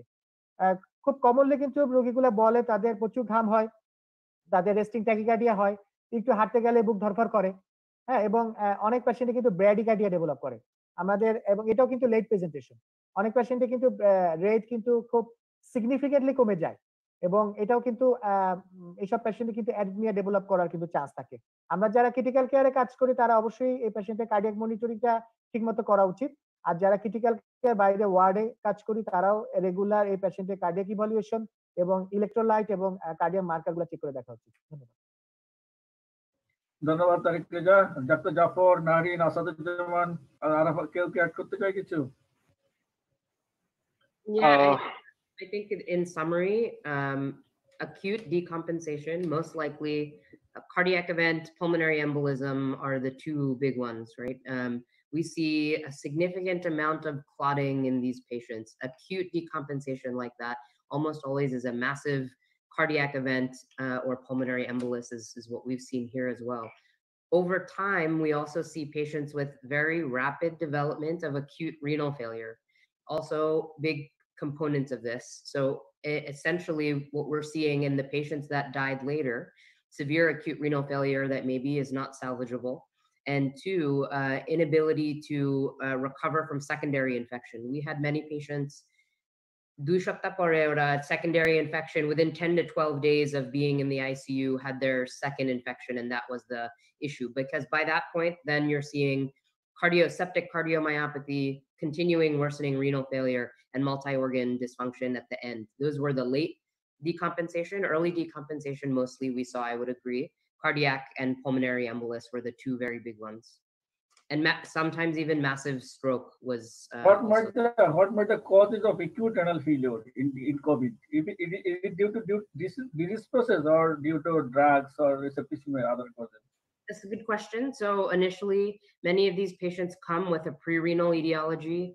And I think initially our thought was always to diurese, but maybe we need to be more thoughtful on fluid resuscitation in the beginning because they have very high insensible loss. So that's number one. Some of this is ATN, and of course, thinking about minimizing any further injury. So ensuring that the mean arterial pressure is above 65, avoiding any other nephrotoxins, and being very mindful about fluid resuscitation. And then lastly, of course, we think about vascular. You know, we knew so little about COVID in the beginning, but the more we learn, the more we know that microvascular problems are an issue, and certainly that is probably also causing the renal dysfunction. So I think it's multifactorial, but initially pre-renal and ATN are probably the most likely etiology. Thank you. আমাদের অনেক দূর যেতে হবে, সবাই আরেকটু short করে এই টপিকসের উপর জাফর কি কিছু বলতে চাচ্ছো? তাহলে আমরা নেক্সট টপিকে চলে যাব। হ্যাঁ, সবাইকে ধন্যবাদ জানাই। আমি একটা বিষয় শুধু অ্যাড করতে চাচ্ছি এখানে, যে যদি আমি একজন আমাদের রেনাউন প্রফেসরের নাম আমি বলবো না যেহেতু ফেসবুকে লাইভ যাচ্ছে, ওনার যদি আমি সিনারিওটা বলি আপনাদের, সেটা হচ্ছে যে ওনার যখন কোভিড হয়ে গেল আমাদের এখানে আসলো এভার কেয়ারে, এরপরে আমরা ওনাকে প্রায় 21 দিন পর বাসায় পাঠিয়ে দিলাম। বাসায় পাঠিয়ে দেওয়ার পর দেখা গেল যে হঠাৎ করে ওনার আবার হসপিটালে রাশ করে চলে আসলো ইমার্জেন্সিতে। পরে আমরা রুল আউট করে দেখলাম যে ওনার আসলে multi drug resistance Klebsiella pneumonia sepsis, এবং তারপরে আবার লাংসটা আরো খারাপ হয়ে গেল, এবং এটা আমরা সাফার করতেছি। তার মানে সাজ্জাদ ভাই যে কথাটা বললেন যে পেশেন্ট গুলো কেন খারাপ হয়ে যাচ্ছে, sepsis is the one of the biggest cause. আর একজন পেশেন্ট, ডক্টর পেশেন্ট ছিল আমাদের, আমরা বাসায় পাঠিয়ে দিয়েছিলাম, উনিও একদিন হঠাৎ করে রাশ করে ইমার্জেন্সি চলে আসলো। আমরা তখন রুল আউট করে দেখলাম যে ওনার আসলে অ্যাকিউট নন এসটিএমআই। তো এগুলো আসলে কারণ থাকতেছে, কারণ যখন পেশেন্ট গুলোকে আমরা ছাড়তেছি কিংবা ওয়ার্ডে দিচ্ছি তখন তাদের লাংস তো আসলে আগের চেয়ে অনেক খারাপ অবস্থায় থাকতেছে। বর্ডারলাইন সিচুয়েশন থাকলে তাদের পরবর্তীতে এমআই এর চান্স থাকতেছে। আবার যেহেতু স্টেরয়েড আমরা ইউজ করতেছি ইন কোর্স অফ ট্রিটমেন্ট, তাদের some sort of immuno compromise হচ্ছে এবং হওয়ার কারণে সেকেন্ডারি ইনফেকশন হচ্ছে। অতএব লেট ডায়েটের অন্যতম আর একটা কারণ এটাও হতে পারে। Thank you. সাজ্জাদ ভাই, মনে হয় আপনার কোশ্চেনের অ্যান্সারটা পেয়ে গেছেন, আপনি অনেকটা এখন ক্লিয়ার। এখন আমরা নেক্সট টপিকে চলে যাই। আমরা যারা আইসিইউতে কাজ করছি হেলথ কেয়ার প্রফেশনালরা, এটা বাংলাদেশের যে health care professional infection rate অনেক বেশি, এবং due to disease aerosol generating procedure বলে একটা টার্ম চলে আসছে। এটার কারণে আইসিইউ ম্যানেজমেন্ট প্ল্যানটাও বারবার চেঞ্জ হচ্ছে। ইনিশিয়ালি যেটা বলা হতো আর্লি ইনকিউবেশন, আইসিইউতে অ্যারোসল জেনারেটিং প্রসিডিউর ইউজ করা যাবে না, and for the betterment of the patient সেই কনসেপ্ট চেঞ্জ হয়ে এখন আইসিইউতে আমরা অ্যারোসল জেনারেটিং প্রসিডিউর গুলো ইউজ করছি। এখন এই জিনিসটা নিয়ে একটু কথা বলবে আমাদের আরাফাত ভাই, যে অ্যারোসল জেনারেটিং প্রসিডিউর গুলা উনি কি কি ইউজ করছে, ওনাদের এখানে health care worker infection rate কিরকম, বা ওনারা কিভাবে নিজেদেরকে সাবধান রাখছে এই অ্যারোসল জেনারেটিং প্রসিডিউর গুলো থেকে সেকেন্ডারি মানে কোভিড আক্রান্ত হওয়া থেকে নিজেদের কিভাবে তারা সেফ রাখছে, একটু আরাফাত ভাই যদি একটু বলেন। কারণ আপনি 2 হসপিটালে কাজ করেছেন, ঢাকা মেডিকেল কলেজ হসপিটালের আইসিইউতে কাজ করেছেন, মুগদা মেডিকেল কলেজ হসপিটালের আইসিইউতে কাজ করেছেন। You have a lot of experience in 2 different hospital. তো আপনি একটু এই অ্যারোসল জেনারেটিং প্রসিডিউর গুলো নিয়ে একটু আমাদের একটু আপনার অভিজ্ঞতা শেয়ার করেন আরাফাত ভাই। ধন্যবাদ ফেরদৌস। প্রশ্নের জন্য খুব গুরুত্বপূর্ণ একটা জিনিস। আমি প্রথম যে জিনিসটা শেয়ার করতে চাই সেটা হচ্ছে যে আমাদের ঢাকা মেডিকেলের আইসিইউতে আমরা নেগেটিভ প্রেশার ভেন্টিলেশন করতে চেয়েও আমরা শেষ পর্যন্ত পারিনি, হয়তোবা এখন হয়েছে কিনা অবশ্য জানি না। এর মধ্যে যখন আমি মুগদায় যখন ট্রান্সফার হয়ে গেলাম, আমি মুগদার আইসিইউতে গিয়ে আমি দুটো নতুন জিনিস দেখেছি। সেটা হচ্ছে ওরা ইউজ অফ হেপা ফিল্টার, বললাম যে আইসিইউ 2 কর্নারে দুটো বিশাল সাইজের হেপা ফিল্টার লাগাবো, হেপা 24 আওয়ার্স হেপা ফিল্টারটা অন থাকে। ওখানেও কিন্তু নেগেটিভ ভেন্টিলেশনের কোনো প্রসিডিউর নেই, সিস্টেম নেই। কিন্তু পরে দেখলাম যে আমি যখন কাজ করতে গেলাম শুনলাম তখন যে এর আগ পর্যন্ত মানে হেপা ফিল্টার দুটো প্রেজেন্ট করে ইনস্টিটিউট করার আগ পর্যন্ত সেখানে সিস্টার এবং ওয়ার্ড বয় যারা মেইনলি টাইমটুকু কাজ করে এবং আমার আগের গ্রুপের যে ডক্টররা তখন কিন্তু ওদের ইনফেকশনের চান্সটা অনেক বেশি ছিল। আমি যাওয়ার হয়তো 10 to 15 ডেজ আগে হেপা ফিল্টার দুটো ইনস্টিটিউট করে ওটা দেওয়ার পর দেখলাম যে রেট গুলো অনেক কম। অলমোস্ট আমার গ্রুপে, আমি যে গ্রুপে কাজ করেছি সেখানে আমি অ্যাসিস্ট্যান্ট প্রফেসর হিসেবে আমার 2 জন কনসালটেন্ট এবং 8 জন মেডিকেল অফিসার, এদের মধ্যে ইনশাল্লাহ আমার গ্রুপের মধ্যে এবং টোটাল প্রায় 14 জন সিস্টার ছিল, সিস্টার এবং ওয়ার্কার মিলে।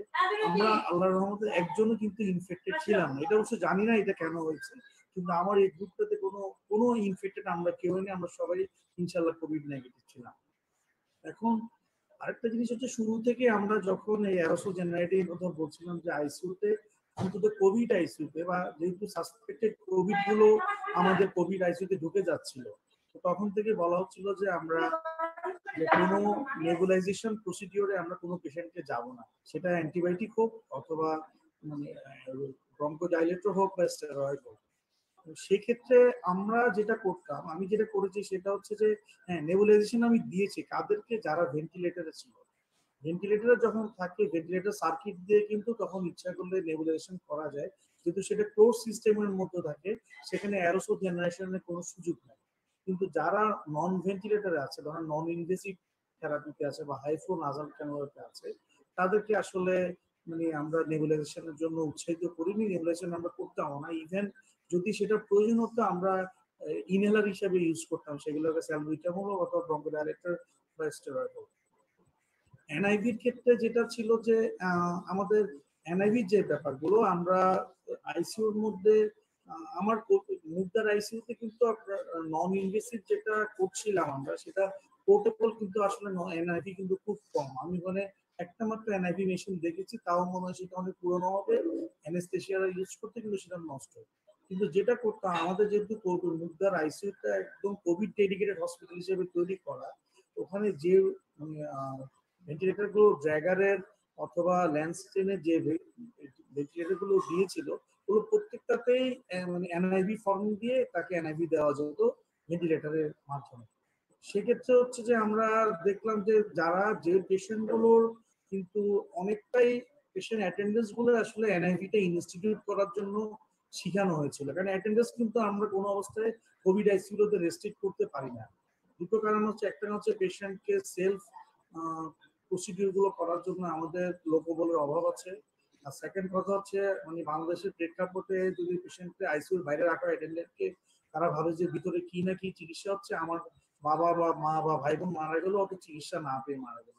এই দুটো কারণে আসলে অ্যাটেন্ডেন্সকে অ্যালাউ করতো। কারণ এনআইভি গুলো দেখলাম যে সাধারণত দিতে হলে সেটআপটা অ্যাটেন্ডেন্সকে শিখিয়ে দিতাম, তো অ্যাটেন্ডেন্সটা এনআইভি গুলো ইনস্টিটিউট করতাম, আমরা শুধু ভেন্টিলেটরের সেটআপটা ঠিক করে দিতাম।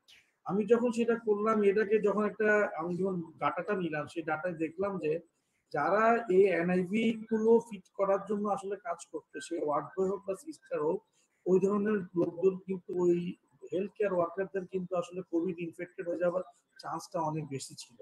তো পরবর্তীতে ওরা এই সিস্টেম গুলো যে ঠিক আছে, যেহেতু কোভিড এর পেশেন্ট গুলো সাইড টু সাইড অ্যাটেন্ডেন্স গুলো কিন্তু আসলে কোভিড ইনফেক্টেড হাইলি, দেখলাম যে মাস্ক ইউজ করছে না, কোনো মাস্ক ইউজ করছে না, কোনো ব্যারিয়ার নেই, কোনো পিপিএ নেই, কিছু নেই। ওরা ওদের তো মানে অসুস্থ পেশেন্ট নিয়ে ওরা অনেক বেশি উদ্বিগ্ন। ওরা যেহেতু কাজটা করছে, আমরা চিন্তা করলাম যে তাহলে ওদেরকে আমরা এনআইভিটা কিভাবে ইনস্টিটিউট করতে হবে, কিভাবে লাগাতে হবে, ফেস মাস্ক কিভাবে ফিটেড করতে হবে, ওটা দিয়ে দিই। বাকি শুধু প্যারামিটার গুলো যেগুলো ভেন্টিলেটর সেট আপ করতে, সেটা আমরা সিনিয়ররা যারা আছি বা আমার জুনিয়র যারা আছে, যারা সেট আপটা ঠিক করে দিতে হবে, কার জন্য প্রেশার সাপোর্ট করতে হবে, পিপ কত দিতে হবে, সেই হিসাব করে আমরা সেটা সেট। আমরা অনেককে বাই পেপার দিয়েছি, আবার অনেককে সি পেপার দিয়েছি। কিন্তু আমার ওখানে যখন আমি যাই তখন কিন্তু 5 ফ্লো নাজাল ক্যানুলা ছিল অনলি একটি। পরে গভর্নমেন্ট আমি যাওয়ার পর আরো দুটো নাজাল ক্যানুলা পাই, এবং আমরা ডোনেশন দিয়ে আরো একটা নাজাল ক্যানুলা পাই। স্টিল আমাদের 5 টাকা হাই ফ্লো নাজাল ক্যানুলা চলছে এর মধ্যে। কিন্তু যেটা বললাম যে কেন জানি পেশেন্ট গুলো অ্যাটেন্ডেন্ট গুলো হাই ফ্লো নাজাল ক্যানুলা দিয়ে সন্তুষ্ট না। এটা আসলে পারস্পেক্টিভে আমরাও সন্তুষ্ট না, পেশেন্ট পার্টিও সন্তুষ্ট না। এই জন্য আমি তারেককে প্রশ্নটা করেছিলাম যে আসলে প্রবলেমটা কোথায় হচ্ছে। একে তো হচ্ছে পেশেন্ট পার্টি যখন দেখছে যে সে রিব্রেদার দিলে অথবা প্রন পজিশনিং করে রিব্রেদারে রাখলে 15 লিটার বা একটু বাড়িয়ে দিলে সিচুয়েশন মেনটেন হচ্ছে, কিন্তু তাকে যখনই আমি হাই ফ্লোতে ইনস্টিটিউট করছি সে 60 লিটার 80 লিটার দিয়েও দেখা যাচ্ছে তার সিচুয়েশনটা উঠছে না। তখন ওরা বলে যে স্যার আপনার এই মেশিন ভালো না, এটা দিয়ে আমার বাবা বা মার সিচুয়েশন মেনটেন হচ্ছে না, আমরা ইউজ করবো না, খুলে ফেলে দেবো। রিব্রেদারের উপর ওরা সন্তুষ্ট। এটা দেখলাম মানে প্রায় এই ঘটনাটা ঘটছে যে ওরা হাই ফ্লো নিতে কিন্তু ইচ্ছা পোষণ করছে না, কিন্তু গভর্নমেন্ট যেভাবে হাই ফ্লো নাজাল ক্যানোলা নিয়ে বা ইন্টারন্যাশনাল হাই ফ্লো নাজাল ক্যানোলা নিয়ে অনেকগুলো আর্টিকেল এসছে এবং এটা বলছে দি ট্রিটমেন্ট যদি বলা হয় আসলে কিন্তু অক্সিজেন থেরাপি হচ্ছে কোভিড এর মেইন কাজ এবং high flow is one of the best method. কিন্তু আমি দেখলাম যে পেশেন্ট গুলো আসলে আউটপুটটা আমি সেভাবে পেলাম না। যেটা বললাম যে এয়ার মতো ওই যে ডুয়েল থেরাপি করে পরে রিব্রেদারের সাথে নাজাল ক্যানোলা দিয়ে ডুয়েল থেরাপি দিয়ে দেখলাম যে সিচুয়েশন ভালো মেনটেন হচ্ছিল। তো পরে আমি যেটা মনে হলো যে আমার আইসিইউ গুলোতে যদি আমার একটা জিনিস মনে হচ্ছে যে হ্যাপা ফিল্টারটা দিয়ে হয়তোবা কোভিড এর ইনফেকশনটা অনেক কমানো সম্ভব যদি করা যায়, কারণ আমার আইসিইউতে হ্যাপা ফিল্টারের পর দেখলাম যে ইনফেকশন রেটটা অনেক কমে গেছে। সেই হিসেবে আমার সরকারি যে হসপিটাল গুলো আছে আইসিইউ গুলো কোভিড এর আমার মনে হয় এখানে হ্যাপা ফিল্টার সিস্টেমটা যদি প্রত্যেক হসপিটালে ইনস্টিটিউট করা হয় তাহলে আমার মনে হয় অ্যারোসল যে ইনফেক্টেড যে এটা রেটটা কমে আসবে। হ্যাপা ফিল্টার মনে হয় কুইটমিটি হাসপাতালে এবং কুইটমিটালে আসছে মেবি। আচ্ছা ফেরদৌস, আমি কি যোগ করতে পারি হ্যাঁ আরাফাত ভাইয়ের কথার সাথে? অবশ্যই। আচ্ছা যাক, আমি আরাফাত ভাইয়ের একটা হয়তো কনফিউশন থাকতে পারে। হাইপ্রোনেটাল ক্যানোলা ইউজ করতে গিয়ে আমরাও শুরুর দিকে প্রবলেমে ছিলাম আর কি। আমরা প্রথম দিকে কিছুদিন আইডেন্টিফাই করতে পারি না আসলে প্রবলেমটা কোথায়। হাইপ্রোনেটাল ক্যানোলা তো কোনোভাবেই FiO2 60 ক্রস করে না আর কি। তো কালক্রমে আসলে আমরা এই ডিজিজ নিয়ে আসলে প্রতিনিয়তই শিখছি। তো পরবর্তীতে বুঝতে পারলাম যে ফ্লো একটা ইম্পর্টেন্ট একটা ফ্যাক্টর। এর পরবর্তীতে যখন আমরা ফ্লো মিটারের ক্যাপাসিটি বাড়ালাম, বিশেষ করে আমরা হাইপ্রোনেজাল ক্যানোলা কিছু হাইপ্রোনেজাল ক্যানোলা সেন্ট্রাল লাইন থেকে চালানো যায়, আর কিছু ফ্লো মিটার মাধ্যমে চলে। যেসব ফ্লো মিটারের ক্যাপাসিটি 50 লিটার পর্যন্ত আছে, যখন আমরা ফ্লো মিটারে 40 থেকে 50 লিটার ফ্লো দিতে পারি, সেসব পেশেন্টের ক্ষেত্রে কিন্তু আমরা FiO2 আমরা মোটামুটি 90 উপরে পেতে পারি আর কি। কিন্তু স্ট্যান্ডার্ড যে ফ্লো মিটার গুলো সাধারণত 50 লিটার থাকে আমাদের, সেই ফ্লো মিটার গুলো দিয়ে আসলে FiO2 কখনোই আপনার 70 60 এর বেশি কিন্তু খুব একটা পাওয়া যায় না আরকি। তো এখন আমরা যখন ফ্লো মিটার গুলোতে ক্যাপাসিটি বেশি পাওয়ার পরে আমরা যখন ইউজ করছি, এখন কিন্তু আমাদের পেশেন্টের কমপ্লায়েন্সটা অনেক বেটার।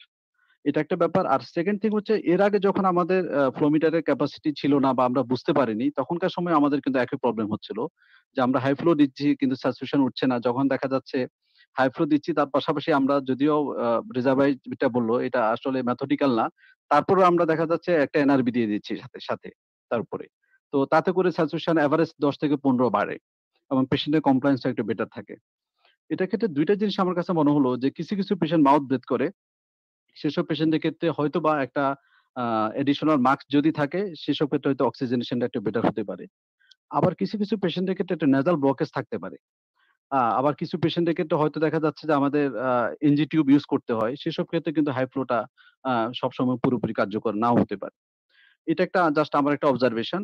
আরেকটা জিনিস, আমার বাইপ্যাপ নিয়ে আমার অভিজ্ঞতার কথা বলি। আমি উৎপত্তি শুরু থেকে আমি আসাদ ভাইয়ের পিছনে ঘুরছিলাম যে আসাদ ভাই বাইপ্যাপের ক্ষেত্রে কি উনি খুব স্ট্রিক্ট যে বাইপ্যাপ ইউজ করবেই না। তা আমি শুরুতে উনি রাজি হয় নাই। আমিও ভাবলাম যে এটা আসলে উচিতও না, যেহেতু আমাদের এখানে সেরকম স্ট্যান্ডার্ড প্রিকশন নেওয়া হয় না। নেগেটিভ প্রেশার রুম নেই। সবকিছু মিলিয়ে আর চালু করা হয় নাই। তো ইন দ্য মিন টাইম আমি বাইরে একটা প্রাইভেট হসপিটালের সাথে জড়িত হই। আমি এবং আমার সাথে ডক্টর মফিজুল হক সোহাগ, সেও ছিল আমার সাথে কনসালটেন্ট হিসাবে। তো সেখানে আমরা আসলে কর্তৃপক্ষ থেকে হাই ফ্লোর ব্যাপারে খুব একটা ভালো সাপোর্ট পাই নাই। মানে অর্থাৎ হাই ফ্লোর সংখ্যা খুবই কম ছিল। কিন্তু সামহাউ আমরা কিছু প্রায় ১০ থেকে ১২ টা non invasive ventilation BiPAP machine আমাদের অ্যারেঞ্জমেন্ট করতে পারছি আমরা। কারণ এটা ওদের ডোনেশনে ছিল দেখে, ওরা প্রাইভেট প্রতিষ্ঠান হলেও ওরা ডোনেশন ছিল। তারা ওদেরকে ডোনেট করে প্রায় ১২ টা বাইপ্যাপ মেশিন ছিল আরকি। তো শুরুর দিকে পেশেন্টের সাফারেন্স দেখে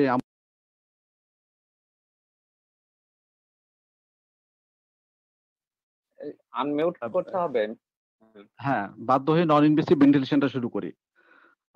যদিও আমার যে আমার সহযোগী যে কনসালটেন্ট ছিল সে আমাকে খুব ইনহিবিট করছিল আরকি, যেটা আসলে উচিত না। হেলথ কেয়ার প্রোভাইডারদের জন্য এটা রিস্কি হয়ে যায়। তো জাস্ট আমার একটা যুক্তি ছিল এটুকুই যে আমরা যেহেতু মোটামুটি স্ট্যান্ডার্ড প্রিকশন নিয়ে ভিতরে থাকি, বিশেষ করে হচ্ছে যে মানে পার্সোনাল প্রোটেক্টিভ ইকুইপমেন্টটা এটা মোটামুটি স্ট্যান্ডার্ড দিচ্ছে। একটু দেখি না পেশেন্ট গুলো আমরা লুজ করতেছি।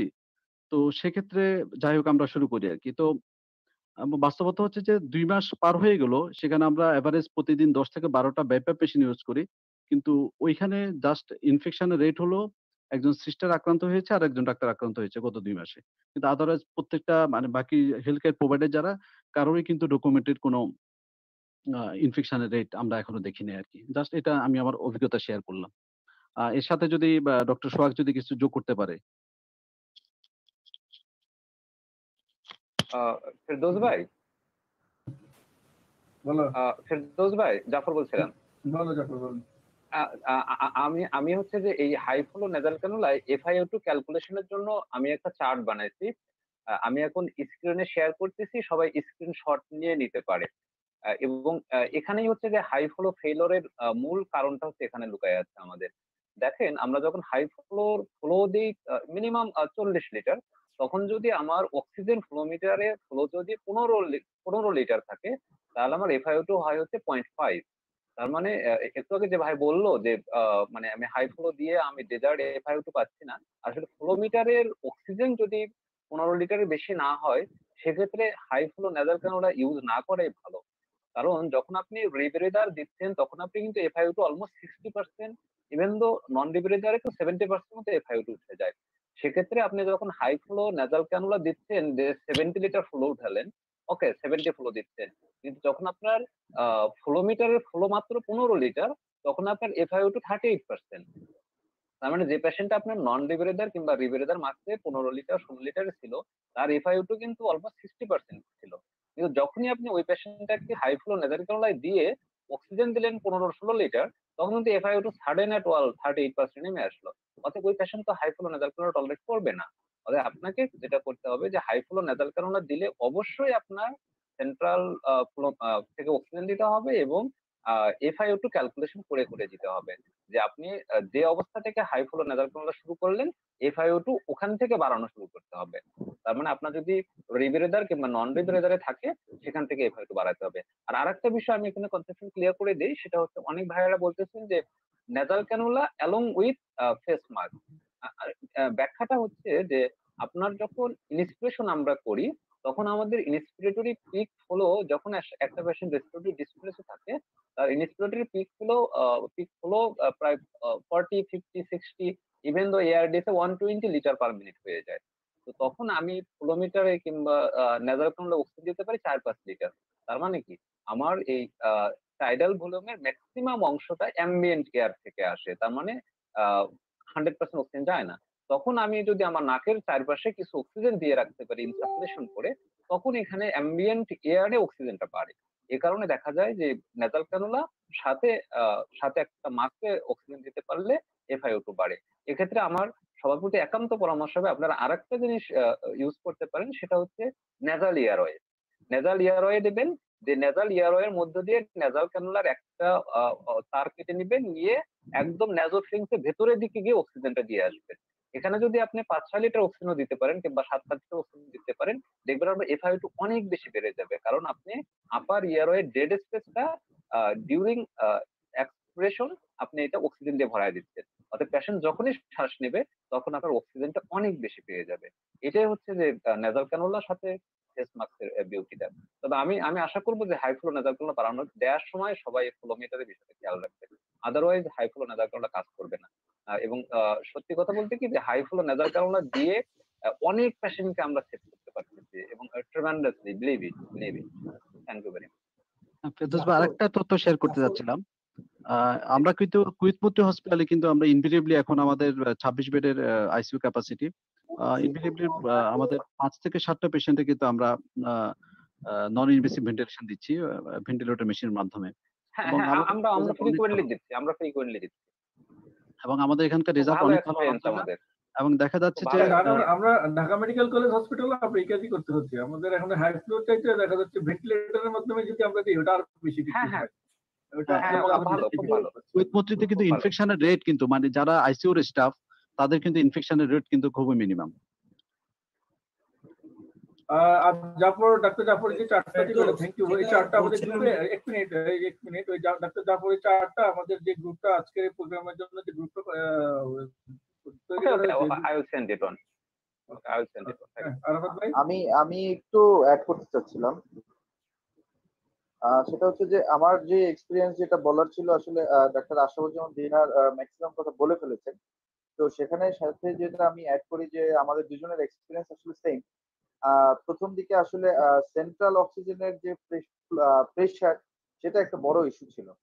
সেন্ট্রাল অক্সিজেনের প্রেশারটা যদি মিনিমাম থাকে বা কম থাকে, স্যাটিসফ্যাক্টরি লেভেলে না থাকে, দ্যাট ইজ 58 psi যেটা মিনিমাম লাগে, সেটা যদি না থাকে আসলে আমরা হাই ফ্লোর যেই আমরা আউটকামটা আশা করি সেটা পাওয়া যায় না, এফআইটা পাওয়া যায় না। আরেকটা হচ্ছে যে হাই ফ্লোর ক্ষেত্রে টাইট্রেশনের দুইটা ইস্যু, একটা হচ্ছে টাইট্রেশন অফ ফ্লো, আরেকটা হচ্ছে টাইট্রেশন অফ এফআইও।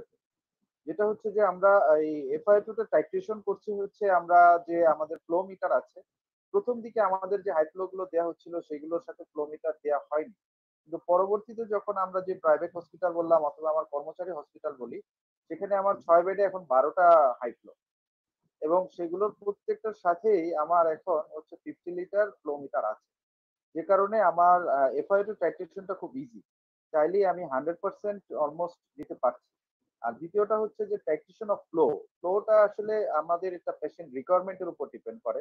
সেটা হচ্ছে যে পেশেন্টের যে ডিমান্ড যে তার, সেটা যদি আমরা এক্সিড করতে পারি তখন আসলে পেশেন্টের রেসপিরেটরি রেট বলি অথবা রেসপিরেটরি ডিস্ট্রেস সেটা অনেকটা আমাদের স্যাটিসফ্যাক্টরি লেভেলে চলে আসে। Thank you. Thank you Sohag. অনেক অনেক অনেক অনেক টপিকস এখনো বাকি, অনেক আলোচনা বাকি।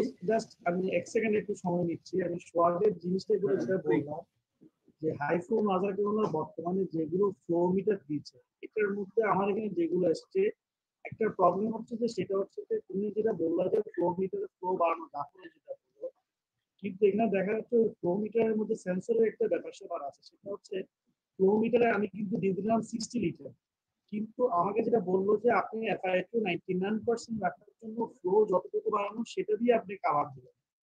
তুমি যদি 99% তোমার এখানে দেখা যাচ্ছে এফআই2, কিন্তু তুমি ফ্লো দিয়ে রাখছো 50-এর উপরে 60 লিটার বা 70 লিটার, তখন দেখবে যে মেশিন তোমাকে হাই অক্সিজেন নিয়ে অ্যালার্ম দিতে থাকে, তখন কিন্তু ডিজায়ার্ড ইয়াটা হয় না। এই জন্য আমি যখন এই প্রবলেমটা যখন ফেস করে আমি যখন ইনস্ট্রাক্টরকে নিয়ে আসলাম, সে বলল যে স্যার আপনি ফ্লো মিটারটা ওভাবে বাড়াবেন যেন আপনার মেশিনের সেট আপে 99% এফআই2 মানে অলমোস্ট 0.9 এফআই2 যেন আসে। সেটার জন্য আপনার যতটুকু ফ্লো বাড়ানো নিচে লাগবে ততটুকু ফ্লো দিবেন। এর বেশি হলে আপনার হাই অক্সিজেন সেন্সর দিয়ে অ্যালার্ম দিতে থাকবে, কম হলে কিন্তু লো অক্সিজেন দিয়ে আপনার সেন্সর দিতে অ্যালার্ম দিতে। রোমানা কি আছো নাকি? Romana, doctor Romana Sultana, are you there? Ferdous, আমি একটু কথা বলি এখানে। হ্যাঁ, যেটা হচ্ছে যে এখানে এক মিনিট, তোমার এখানে কি হ্যাপার ফিল্টার আছে নাকি? হ্যাপার ফিল্টার আছে তোমার এখানে? হ্যাপার ফিল্টার আইসিইউর ভিতরে আছো তো যেমন? আমার আইসিইউর ভিতরে? হ্যাঁ, আমার আইসিইউর ভিতরে তো সবার আগে তো আমি আগে হ্যাপার ফিল্টার নেই, ঠিক আছে? যাই হোক, আমি ওই হাই ফ্লো নেজাল ক্যানাল নিয়ে একটু এই যে দেখা যায় যে আরাফাত ভাই যেটা বলছে যে হিটেড এন্ড হিউমিডিফাইড, এই হিটেড যখন হয় অনেকগুলো পেশেন্ট কিন্তু ওই হিটেড ইয়ারটা কিন্তু টলারেট করে না। যে প্রবলেমটা মাঝে মধ্যেই আসে যে বাতাসটা খুব গরম লাগছে, টলারেট করতে চায় না। আরেকটা হচ্ছে যে ফ্লোর যেই চার্টটা জাফর দেখালো, যে এটা আসলে যে আরাফাত ভাই যেটা বলছে, বুঝছো, আমি এটার জন্য তোমাকে ফোন দিতাম। ওকে ইউরিন কনসেন্ট্রেশন কেমন?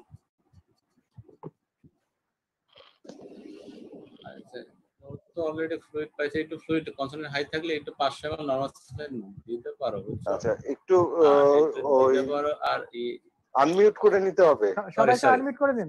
সরি।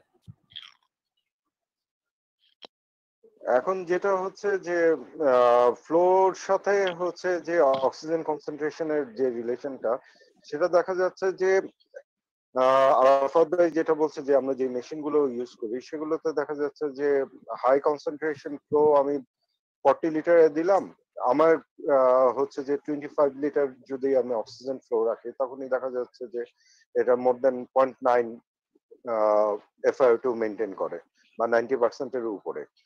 যখনই আমি 30 লিটার করে দিব তখনই কিন্তু মেশিন কিন্তু অ্যালার্ম দিতে থাকে হাই অক্সিজেন।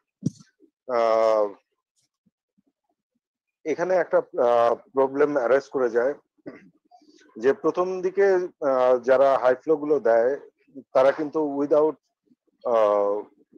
ফ্লো মিটার ছাড়াই কিন্তু দেয়। আমরা নর্মাল যে 15 লিটারের ফ্লো মিটারটা ইউজ করছিলাম এবং আমরা যখন 15 লিটারের 60 লিটার ফ্লো দিচ্ছিলাম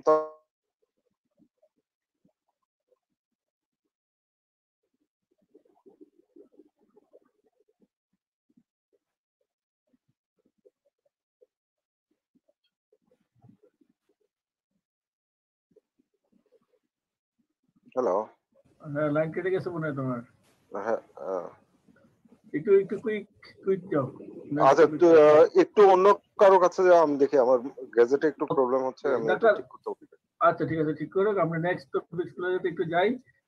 আমি এখন যাব দিনার আশরাফুজ্জামান দিনারের কাছে।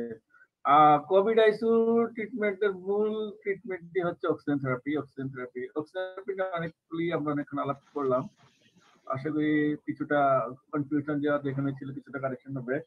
সেকেন্ড অপশনই হচ্ছে অ্যান্টিকোয়াগুলেশন থেরাপি। আমি এখন অ্যান্টিকোয়াগুলেশন নিয়ে ডাক্তার দিনার আশরাফ তার অভিজ্ঞতা, তারা কি ইউজ করে কুইথমুথি এবং প্রাইভেট হসপিটাল, ওখানকার আউটকাম কেমন, এ নিয়ে একটু ওর এক্সপেরিয়েন্সটা শেয়ার করব। দিনার আশরাফ,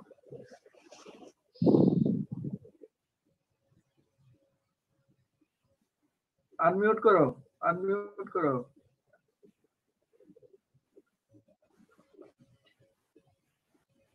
হ্যালো হ্যালো, হ্যাঁ হ্যাঁ বসুন যে বলো। বললাম যে হয়তো ইতিহাসে লেখা থাকবে না, কিন্তু কুইথমুথি হসপিটালের প্রথম যে আইসিইউ রোগীটা রিসিভ হয় সেটা আমার হাত দিয়ে রিসিভ হয় আর কি। তোমরা সবাই ইতিহাস করা কুয়েতমুতিতে হচ্ছে, আমরা সেই ইতিহাসের এবং কুইথমুথি হসপিটাল প্রথম যে আর্টেরিয়াল ব্লাড গ্যাস অ্যানালাইসিস হয় সেটাও আমি করি। তো যাই হোক আর কি, আমার প্রথম একটা পেশেন্টের এক্সপিরিয়েন্সের কথা বলি। আমি যখন আইসিইউতে রাউন্ড দিতে ঢুকলাম, তো ডক্টর একজন পেশেন্ট ছিল, তো ওনার সিস্টার ব্লাড স্যাম্পল ড্র করতে পারছিলেন না। তো আমি ওনাকে জাস্ট সিস্টারকে হেল্প করতেছি যাতে ইনভেস্টিগেশন পাঠাবে ব্লাড স্যাম্পলটা ড্র করার জন্য। তো আমি জাস্ট ব্লাড স্যাম্পলটা টানলাম আর সাথে সাথে ক্লট হয়ে যাচ্ছে সিরিঞ্জের মধ্যে। আমি এভাবে কয়েকবার করলাম। অনেকগুলো টপিক অনেক লোকজন বাকি আছে, একটু শর্ট করতে হবে। সরি, হ্যাঁ। তো এই ছিল আমার অভিজ্ঞতা আর কি। তখন মাথায় যদিও আমি এর আগে বিভিন্নভাবে শুনছিলাম যে হাইপারকোয়াগুবল স্টেট অন্যতম একটা প্যাথোজেনেসিস, কিন্তু তখন মনে হচ্ছে যে না, এটা আসলে একটা রিয়েল ফ্যাক্টর আর কি। তো যাই হোক আর কি, যে হাইপারকোয়াগুবল স্টেট এটা একটা এস্টাবলিশড জিনিস এবং এটা প্রিভিলেন্স অনেক বেশি। ইভেন অপটিমাম লেভেলে যদি অ্যান্টিকোয়াগুলেশন যদি আমরা দিয়েও থাকি, তাতেও কিন্তু ভেনাস থ্রম্বোএম্বোলিজম অথবা ম্যাক্রোথ্রম্বোসিস হওয়ার আমরা সম্ভাবনাটাকে একদমই প্রিভেন্ট করতে পারি না আর কি। বিভিন্ন জায়গায় যে অটোপসি যে স্টাডিজ আর কি, যে অটোপসি গুলোতে দেখা যাচ্ছে যে মেইন কজ অফ ডেথের মধ্যে নিউমোনিয়া এবং পালমোনারি এম্বোলিজম অন্যতম একটা জিনিস, এবং ম্যাক্রোথ্রম্বোসিস অ্যালভিওলার ক্যাপিলারিতে ম্যাক্রোথ্রম্বোসিস এটা একটা অন্যতম একটা কারণ। বিভিন্ন পোস্টমর্টেম আইসিইউর কিছু কেস সিরিজ দেখা যাচ্ছে যে জাস্ট রিসেন্টলি আমি আজকে একটু দেখছিলাম আর কি, যে 184টা পেশেন্টের উপর একটা কেস সিরিজ ছিল যেখানে 25টা পেশেন্টের ছিল পালমোনারি এম্বোলিজম ছিল। আবার আরেকটা কেস সিরিজ 150 পেশেন্টের উপরে ছিল যেখানে 64টা পেশেন্টের ভেনাস থ্রম্বোএম্বোলিজম ছিল। এটা হচ্ছে টোটাল একটা ইস্যু আর কি। তো এখন ভেনাস থ্রম্বোএম্বোলিজমের ক্ষেত্রে যে আমরা যে প্রবলেমটা ফেস করি আর কি, যে সেক্ষেত্রে হচ্ছে যে এটার আসলে খুব এস্টাবলিশ, যদিও বিভিন্ন গাইডলাইন আছে কিন্তু এস্টাবলিশ কোনো ডকুমেন্টেশন নাই যে কোন লেভেলে আমরা অ্যান্টিকোয়াগুলেশন দিলে আমরা বেনিফিট পেতে পারি। তারপরেও আমরা আমাদের এখানকার যে কুইথমুথি হসপিটালে আমরা যে জিনিসটা ফলো করে থাকি, যেহেতু পেশেন্ট আইসিইউতে যে পেশেন্ট গুলো আসে এগুলো ক্রিটিক্যালি ইল পেশেন্ট, সেক্ষেত্রে আমরা থেরাপিউটিক ডোজে যে অ্যান্টিকোয়াগুলেশন সেই অ্যান্টিকোয়াগুলেশনটা মেনটেন করার চেষ্টা করি। এবং প্রত্যেকটা পেশেন্টকে আমরা অ্যানোক্সাপারিনটা ইউজ করি 1 milligram per KG body weight হিসাব করে। অবেস পেশেন্টের ক্ষেত্রে যদি হয় আমরা সেক্ষেত্রে তার সাথে আইডিয়াল বডি ওয়েট হিসাব করে তাদেরকে আমরা অ্যান্টিকোয়াগুলেশন দিয়ে থাকি। এবং অপটিমাম লেভেলেই আমরা দেওয়ার পরেও কিছু কিছু পেশেন্টের ক্ষেত্রে দেখা যাচ্ছে আমরা আসলে থ্রম্বোসিস প্রিভেন্ট করতে পারছি না। আবার কিছু পেশেন্ট দেখা যাচ্ছে যে যদিও আমরা খুব ভালোভাবে ডকুমেন্টেশন করতে পারি নাই, কিন্তু হেপারিন ইনডিউস থ্রম্বোসাইটোপেনিয়ার কিছু কিছু আমরা টেন্ডেন্সি দেখি, বিশেষ করে কিছু কিছু পেশেন্টের ক্ষেত্রে থ্রম্বোসাইটোপেনিয়া ডেভেলপ করে, সেই অনুযায়ী আমরা অ্যাসেস করার চেষ্টা করি। তো এই হচ্ছে যে আমাদের অভিজ্ঞতা, যে আমরা অ্যান্টিকোয়াগুলেশনটা মেইনলি এর বাইরে আমাদের অনেক সময় একটা কনফিউশন হয় যে আমরা আসলে অ্যান্টিকোয়াগুলেশনটার আমরা যে অ্যান্টিকোয়াগুলেশন দিয়ে থাকি আর কি, যে ভেনাস থ্রম্বোসিস যে হওয়ার ক্ষেত্রে আমরা কি কি ইনভেস্টিগেশন যেতে পারি।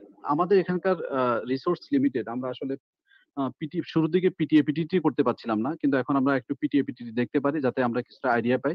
কিন্তু বেশিরভাগ পেশেন্টের ক্ষেত্রে পিটিএপিটির উপর খুব একটা ইফেক্ট পড়ে না, এবং অলমোস্ট প্রত্যেকটা পেশেন্টের ক্ষেত্রে প্রথমে পিটি এবং পিটিটি এগুলো নরমাল থাকে। ফিব্রিনোজেন লেভেল করার আমাদের আসলে স্কোপ নাই। এই হচ্ছে জাস্ট আমাদের অভিজ্ঞতা আর কি। আর হচ্ছে আসলে অনেক কিছু আমরা আসলে করতে পারি না, যে আমাদের পালমোনারি এম্বোলিজম অ্যাসেস করার জন্য আমরা যদি আমাদের এখানে যদিও সিটি স্ক্যান মেশিন আছে, রোগীগুলো এত খারাপ থাকে। থ্যাংক ইউ বুঝছি। আর কেউ কিছু রেফারিক যা বা অন্য কেউ কিছু সাপ্লিমেন্ট করতে চায় থ্রম্বোএম্বোলিজম, এই যে থ্রম্বোপ্রোফাইলেক্সিস বা হচ্ছে অ্যান্টিকোয়াগুলেশন থেরাপির উপর আর কেউ কিছু বলতে চায়? কারো কোনো এক্সপেরিয়েন্স, কোনো একটা জিনিস আমি পেট্রোকে বা তোমাকে জিজ্ঞেস করছি যে আমার যেখানে ফ্যাসিলিটিস আছে সেখানে কি আমি সিটিপিএ কি মানে ইনিশিয়ালি করে ফেলবো? একটা পেশেন্ট যখন কোভিড পেশেন্ট ঢুকলো, আমি দেখলাম বায়োলেট্রাল ওপাসিটি আছে, চেস্ট এক্সরে ছাড়া, আমি কি সিটিপিএ তখনই করে ফেলবো? নাহারিনটা কি করে? Dr. Nahareen, are you there? Yes, sorry. Question টা কি ছিল? শুনতে পাচ্ছি না। The initial stage যখন when a patient come in, initial stage I will do the CTPA. Say again. In the initial phase, do I review the what? CTPA.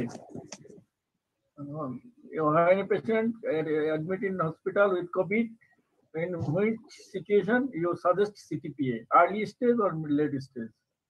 CTPA meaning to assess for pulmonary CTPA, pulmonary angiogram, CT pulmonary angiogram. Sure. So typically, we initially anticoagulate unless there's a contraindication. We are fully anticoagulating most all patients, especially anybody that comes into the ICU. So the question of if we are concerned for massive pulmonary embolus, most of those patients are too unstable to send for CTPA in that instant. Typically, the first thing we actually do is bedside echo to look for RV strain. If there's a concern for acute massive pulmonary embolus, in which case then we are giving TPA. If it's a little more indolent, less severe a situation, and worsening hypoxemia without any worsening chest x-ray parenchymal finding, if the patient is stable enough, then that might be a scenario. And if they are not on full dose anticoagulation already, that might be a scenario in which we would send for CTPA. Alternatively, the concern in the beginning was we saw so many patients with acute renal failure. There was some concern about giving contrast. And so even just starting with lower extremity ultrasound for DVT was also a good first step. But for most patients, we were giving full dose anticoagulation unless there's a contraindication. So most patients, we did not actually scan them unless we had a high suspicion that they truly had PE, and we needed that information for clinical management, because all patients, no matter what, were getting full anticoagulation. So scanning, which gives a risk of contrast and moving the patient, didn't seem to change clinical management. If that was the case, then we did not go down the route of scanning for CTPA. Thank you. Next, Dr. Romana Sultana, are you here? Romana Sultana from Kurmitola General Hospital. Romana Sultana. হ্যাঁ ভাইয়া, শোনা যাচ্ছে? হ্যাঁ, শোনা যাচ্ছে। তুমি শুনতে পাচ্ছ? হ্যাঁ, আমি শুনতে পাচ্ছি। কেমন আছেন ভাইয়া? তুমি কেমন আছো? আলহামদুলিল্লাহ ভালো ভাইয়া। তো কি অবস্থা, এখন কি কোয়ারেন্টাইনে আছো? না, ডিউটি চলতেছে। আমি কিছুক্ষণ আগেই আসছি ইভিনিং ডিউটি শেষ করে। তোমাদের এখানে প্লাজমা থেরাপি হয়? হ্যাঁ, প্লাজমা দেয়া হয়। হ্যাঁ, ভেরি দিচ্ছি। গুড। তাহলে একটু বলো তো তোমরা কি করো প্লাজমা থেরাপি নিয়ে, আমাদের একটু গাইডলাইন, তোমাদের একটু অভিজ্ঞতা কি, রোগী কেমন ভালো হয়, এই সম্পর্কে একটু তোমার ভাইয়া অভিজ্ঞতা বর্ণনা প্লাজমা করো তো। থেরাপির ব্যাপারটা হচ্ছে আমার অভিজ্ঞতা ভাইয়া এই কুর্মিটোলাতে মিক্সড। আমার এখানে হচ্ছে পোস্টিং হয় যখন মের মাঝামাঝি সময়ে, তারপরে আমাদের তো এটা 10 বেডের আইসিইউ। প্রথম মানে তখন শুরু হয় আর কি আমাদের এখানে যে প্লাজমা দিব। আমি জয়েন করার আগে এখানে একটা বা দুইটা পেশেন্টের হচ্ছে প্লাজমা দেওয়া হয়েছিল। পরে আমাদের আইসিইউ বেড 5 এ একজন ডক্টরের হাজবেন্ড ভর্তি ছিলেন। ওই পেশেন্টকে হচ্ছে আমরা মানে আমার প্রেজেন্স থাকা অবস্থাতে আমরা ফার্স্ট হচ্ছে প্লাজমা থেরাপি দেই। তো পেশেন্টটা প্রথমটা দেওয়ার পরেও হচ্ছে খুব বেশি একটা রেসপন্স ছিল না। পরে হচ্ছে আমরা সেকেন্ড ডোজ প্লাজমাটা দিই এবং হ্যাপিলি যে সেই পেশেন্টটা হচ্ছে রিকভার করে যায়। তো এইটার পরবর্তীতে পরের সেশনে মানে ওই সেশনে আমি হচ্ছে ওইটাই আমার প্রেজেন্সে একটা প্লাজমা থেরাপি পাই। তো পরের সেশনে আমার যখন আবার শুরু হয় ডিউটি, তো ওই সেশনে আমার হচ্ছে 5টা পেশেন্ট দেখা যাচ্ছে যে প্রায় সেম, তাদের হচ্ছে এজ গুলাও সেম, তাদের হচ্ছে চেস্ট ফাইন্ডিংও সেম, এবং দেখা যাচ্ছে যে তাদের কমপ্লেন গুলাও হচ্ছে প্রায় একই রকম থাকে। তো এই 5টা পেশেন্টকে মানে আমার ডিউটি শেষ হয়ে যাবে এরকম তার 2-1 দিন আগে হচ্ছে আমরা প্লাজমা থেরাপি ওই পেশেন্ট গুলোকে দিয়ে আসি। তো পরে হচ্ছে আমি এটার কন্টিনিউয়াস ফলো আপের মধ্যেই রাখি এই পেশেন্ট গুলার হচ্ছে কিরকম অবস্থা হয়। তো এর মধ্যে দেখা গেল যে হচ্ছে 2টা পেশেন্ট এক্সপায়ার্ড করে প্লাজমা থেরাপি দেওয়ার পরেও। আর এর মধ্যে হচ্ছে 3টা পেশেন্ট আবার ওই ভিডিও অন করো না, তোমরা দেখতে দেখতে কথা শুনি, ভিডিও অন করো। হলো, ভিডিও অন হয়েছে? হ্যাঁ ঠিক আছে। তো ওই 5টার মধ্যে ভাইয়া 2টা পেশেন্ট হচ্ছে এক্সপায়ার করে, আর হচ্ছে 3টা পেশেন্ট হচ্ছে এখান থেকে রিকভার করে যায়। তো সেকেন্ড সেশনে এটা হচ্ছে মোটামুটি ভালো এক্সপিরিয়েন্স ছিল। তো পরের সেশনটাতে আবার যখন দেখি যে প্লাজমা থেরাপি দেই, তখন দেখা যাচ্ছে যে কিছু পেশেন্ট ভাইয়া রেসপন্স করতেছে, সেকেন্ড ডোজও হচ্ছে আমরা দিচ্ছি ইজিলি, কিন্তু আবার দেখা যাচ্ছে যে কিছু পেশেন্ট রেসপন্স করতেছে না। এখন এটা আসলে সর্ট আউট করা যাচ্ছে না যে হচ্ছে কোন পেশেন্টটা রেসপন্স করতেছে।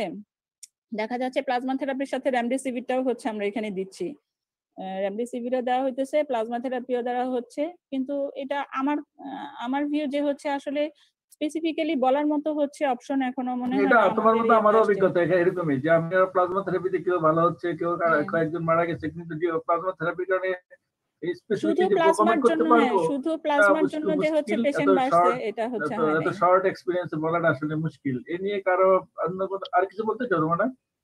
না ভাইয়া, এইটাই প্লাজমা থেরাপি নিয়ে আমার হচ্ছে ভিউ এটা যে আমি আসলে সর্ট আউট করতে পারতেছি না যে আমার কোন রোগীটা হচ্ছে প্লাজমা থেরাপিতে ভালো হবে। আর কেউ কিছু বলবে প্লাজমা থেরাপি নিয়ে? ফেরদৌস ভাই, আমি একটা বিষয় শুধু অ্যাড করতে চাচ্ছি। হ্যাঁ, আমি একটা বিষয় অ্যাড করতে চাচ্ছি, সেটা হচ্ছে যে গভর্নমেন্ট তো আমাদের শুধু প্লাজমা থেরাপি দেওয়ার জন্য অ্যান্টিবডি টাইটার করার সুযোগ দিয়েছিল। এজন্য আমরা এভার কেয়ারে যেহেতু গভর্নমেন্ট অথরাইজ করছিল আমাদের যে থেরাপিউটিক টাইটার করতে পারবো, তো আমাদের এখানে যারা ডোনার পটেনশিয়াল ডোনার ছিল এবং যারা আমাদের এখানে স্টাফ পজিটিভ হয়েছিল, যারা ডোনেশন ক্রাইটেরিয়া ফুলফিল করেছিল, তাদের আমরা টাইটার করে দেখছিলাম যে প্লাজমা নেওয়ার আগে। এবং আমাদের এক্সপিরিয়েন্সটা আসলে খুব বেশি ভালো না।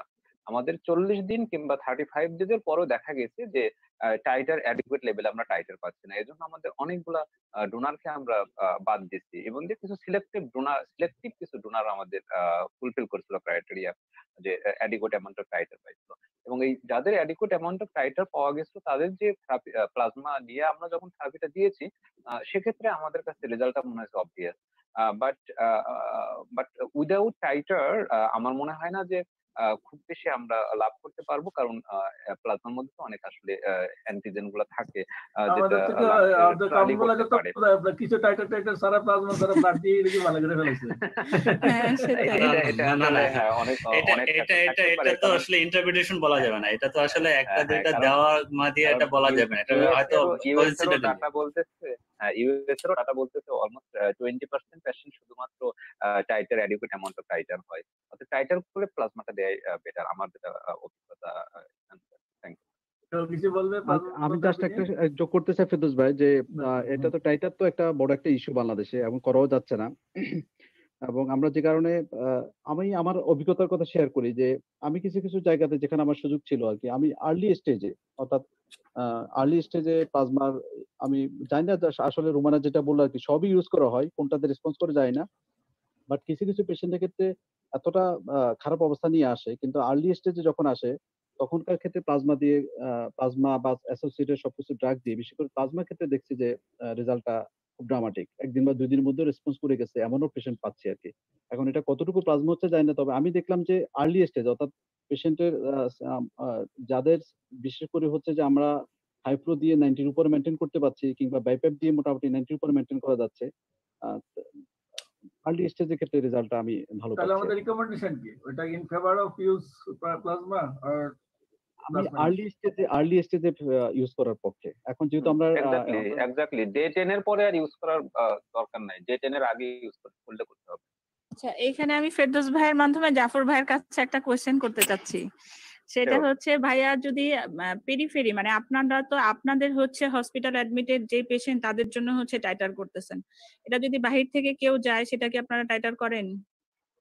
না, এখন যেহেতু গভর্নমেন্টের ওইভাবে অনুমতি দেয় নাই, শুধুমাত্র সিলেক্টিভ যদি একান্ত ডোনার হয় সেক্ষেত্রে আমরা করে নিচ্ছি এবং দিয়ে দিচ্ছি। এক্ষেত্রে সেটা আপনাদের হসপিটালের জন্যই ভাইয়া না? এখানে ডাক্তার রুমানা তোমার অবগতির জন্য জানাই যে ঢাকা মেডিকেল কলেজ হসপিটালে কিন্তু টাইটার করা হয়, এবং এখান থেকে যে প্লাজমা গুলা যাচ্ছে সেগুলা কিন্তু টাইটার করার কিন্তু সুযোগ আছে। তো সে ঢাকা মেডিকেল কলেজ হসপিটালে কিন্তু তুমি টাইটার করে দেখতে পারো। তবে টাইটার প্লাজমা আমি বেশ কয়েকটা ব্যবহার করার আমার সুযোগ হয়েছে, একদম 1:160 টাইটার ব্যবহার করে। তো সেক্ষেত্রে কিন্তু আমার অভিজ্ঞতা হচ্ছে মিশ্র অভিজ্ঞতা। 1:160 তে ডাক্তার সাজ্জাদ হোসেন মারা গেল। হ্যাঁ, আমি আমরা বেশ কয়েকটা পেশেন্টই আমাদের সুযোগ হয়েছে যে 1:160 পর্যন্ত মানে টাইটার, মানে হাই টাইটার প্লাজমা, এবং সেটা দুটো ডোজ মানে দুবার করে দেওয়া। দ্বিতীয়বার প্লাজমা দেওয়া তারা পেয়েছে, কিন্তু সেক্ষেত্রে কিন্তু ভালো ফলাফল অনেক ক্ষেত্রে কিন্তু পাওয়া যায়নি। আবার দু একটা পেশেন্ট কিন্তু প্লাজমা দিয়েও ভালো হয়েছে, সেটাও কিন্তু আমাদের অভিজ্ঞতা আছে। তো সেক্ষেত্রে ডাক্তার দিনার যেটা বলেছে, অবশ্যই আমাদের কিন্তু সবার আগে খেয়াল রাখতে হবে যে এই যে কোভিড এর যে প্যাথোফিজিওলজিটা কিন্তু আমাদেরকে কিন্তু খেয়াল রাখতে হবে, যে অর্থাৎ ভাইরাল অ্যাপ্লিকেশন ফেজে আছে নাকি হাইপার ইনফ্লামেটরি ফেজে আছে, নাকি আমার পেশেন্টের সাইটোকাইন স্টর্ম শুরু হয়েছে। সাইটোকাইন স্টর্মটা কিন্তু সব পেশেন্টের হবে না, সুতরাং সাইটোকাইন স্টর্ম আইডেন্টিফাই করতে হবে। আমি যদি সাইটোকাইন স্টর্ম আইডেন্টিফাই না করে আমি যদি শুধু টসিলিজুমাব ব্লাইন্ডে দিয়ে থাকি, তো সেটা আসলে ওয়েস্টেজ অফ মানি ছাড়া কিছুই হবে না। সেক্ষেত্রে আমাদের কিন্তু খেয়াল রাখতে হবে। এক, দ্বিতীয় বিষয় হচ্ছে যে পেশেন্টের ভাইরাল অ্যাপ্লিকেশন ফেজ চলে গেছে, সেখানে রেমডেসিভির দিয়ে বা আমরা অ্যান্টিভাইরাল ড্রাগ দিয়ে কিন্তু লাভ নাই। একটা পেশেন্টের 14 দিন হয়ে গেছে, সে পেশেন্টের হয়তো ডাক্তার নাহারিন যেটা বলেছে, হয়তো অ্যাকুট রিনাল ফেলিওরের কারণে পেশেন্ট খারাপ হচ্ছে, অথবা তার সেপসিসের কারণে খারাপ হচ্ছে, যেটা ডাক্তার দিনার আশরাফ কিন্তু বলেছে অনেক রোগী কিন্তু সেপসিস হচ্ছে, বা ডাক্তার জাফর বলেছে যে ক্লেপসিয়ালা নিউমোনিয়া তারা পরবর্তীতে তারা পেয়েছে। সেই পেশেন্টের কিন্তু আমরা রেপ্লিকেশন ফেজটা তো মোর অর লেস 7 ডেজ নাকি? 7 থেকে 10 দিনের মধ্যে সাধারণত ভাইরাস, এর মধ্যে যদি আমরা অ্যান্টিভাইরাল স্টার্ট করি তাহলে সেক্ষেত্রে কিন্তু আমাদের 7 থেকে 10 দিনের মধ্যেই তৈরি করতে। এক্ষেত্রে আমাদের গাইডলাইনে কিন্তু বলা আছে যে একটা পেশেন্ট যদি সিভিয়ার কোভিড না হলে সেক্ষেত্রে রেমডেসিভির ইউজ না করার জন্য। তো সেটা আসলে কিন্তু অনেক ক্ষেত্রেই আমাদের একটু রেজা, আমি একটু ইন্টারাপ্ট করি। হ্যাঁ, যে গাইডলাইন যারা করছে, হ্যাঁ, উইথ ডিউ রেসপেক্ট, তারা কিন্তু কেউই কিন্তু কোভিড ম্যানেজমেন্টের সাথে জড়িত না, ঠিক আছে? আমি একটু শেষ করি, please please please please let me finish please. হ্যাঁ, আমার মনে হয় যে আমরা যারা কাজ করছে কোভিড হসপিটাল গুলোতে, আমার মনে হয় যে গাইডলাইন নিয়ে কথা বলার এখানে কিছু নাই, গাইডলাইনে কোনো দরকার নাই, ঠিক আছে? যে গাইডলাইনে অনেক কিছুই বলা হয়েছে। যে আমি যখন প্রথম হাইফ্লো নাজাল ক্যানুলা শুরু করি, দিনাররা ছিল ওই মিটিং এ, তখন যারা গাইডলাইন তৈরি করেছিল সবাই লাভ দিয়ে উঠছে যে অ্যারোসল জেনারেশন করতেছো তুমি তো ডাক্তার মারবা, ঠিক আছে? এই ধরনের কথাও কিন্তু শুনতে হয়েছে। সেখান থেকে কিন্তু আমরা বের হয়ে আসছি, এনআইভি শুরু করছি। আমরা কিন্তু যে আমাদের টুলস এর মধ্যে হেপা ফিল্টার ছাড়া আর কিছু ছিল না। কথাটা এই জন্য বলছি যে যারা এই কোভিড ম্যানেজমেন্টের সাথে জড়িত না, তারা কিন্তু পুরা ট্রিটমেন্টটাকে কেন জানি বায়াস করে ফেলছে। যে আমরা সবাই বাইরে প্র্যাকটিস করি। বাইরে প্র্যাকটিস করতে যখন দেখা যায় যে 14 দিন 15 দিন হয়ে গেছে, পেশেন্ট রেমডেসিভির পাচ্ছে, ফেভিপিরাভির পাচ্ছে, পেশেন্টকে বারিসিটিনিভ এর কথা বলা হইতেছে। যে আসলে যে এটা একটা এমন একটা মিস্টিরিয়াস জিনিস, লাস্ট অফ অল, যে আসলে পেশেন্ট কি দিয়ে যে ভালো হচ্ছে এটা স্টিল আমরা উই ডোন্ট নো।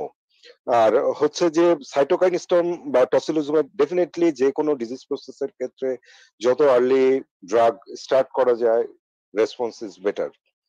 ঠিক আছে।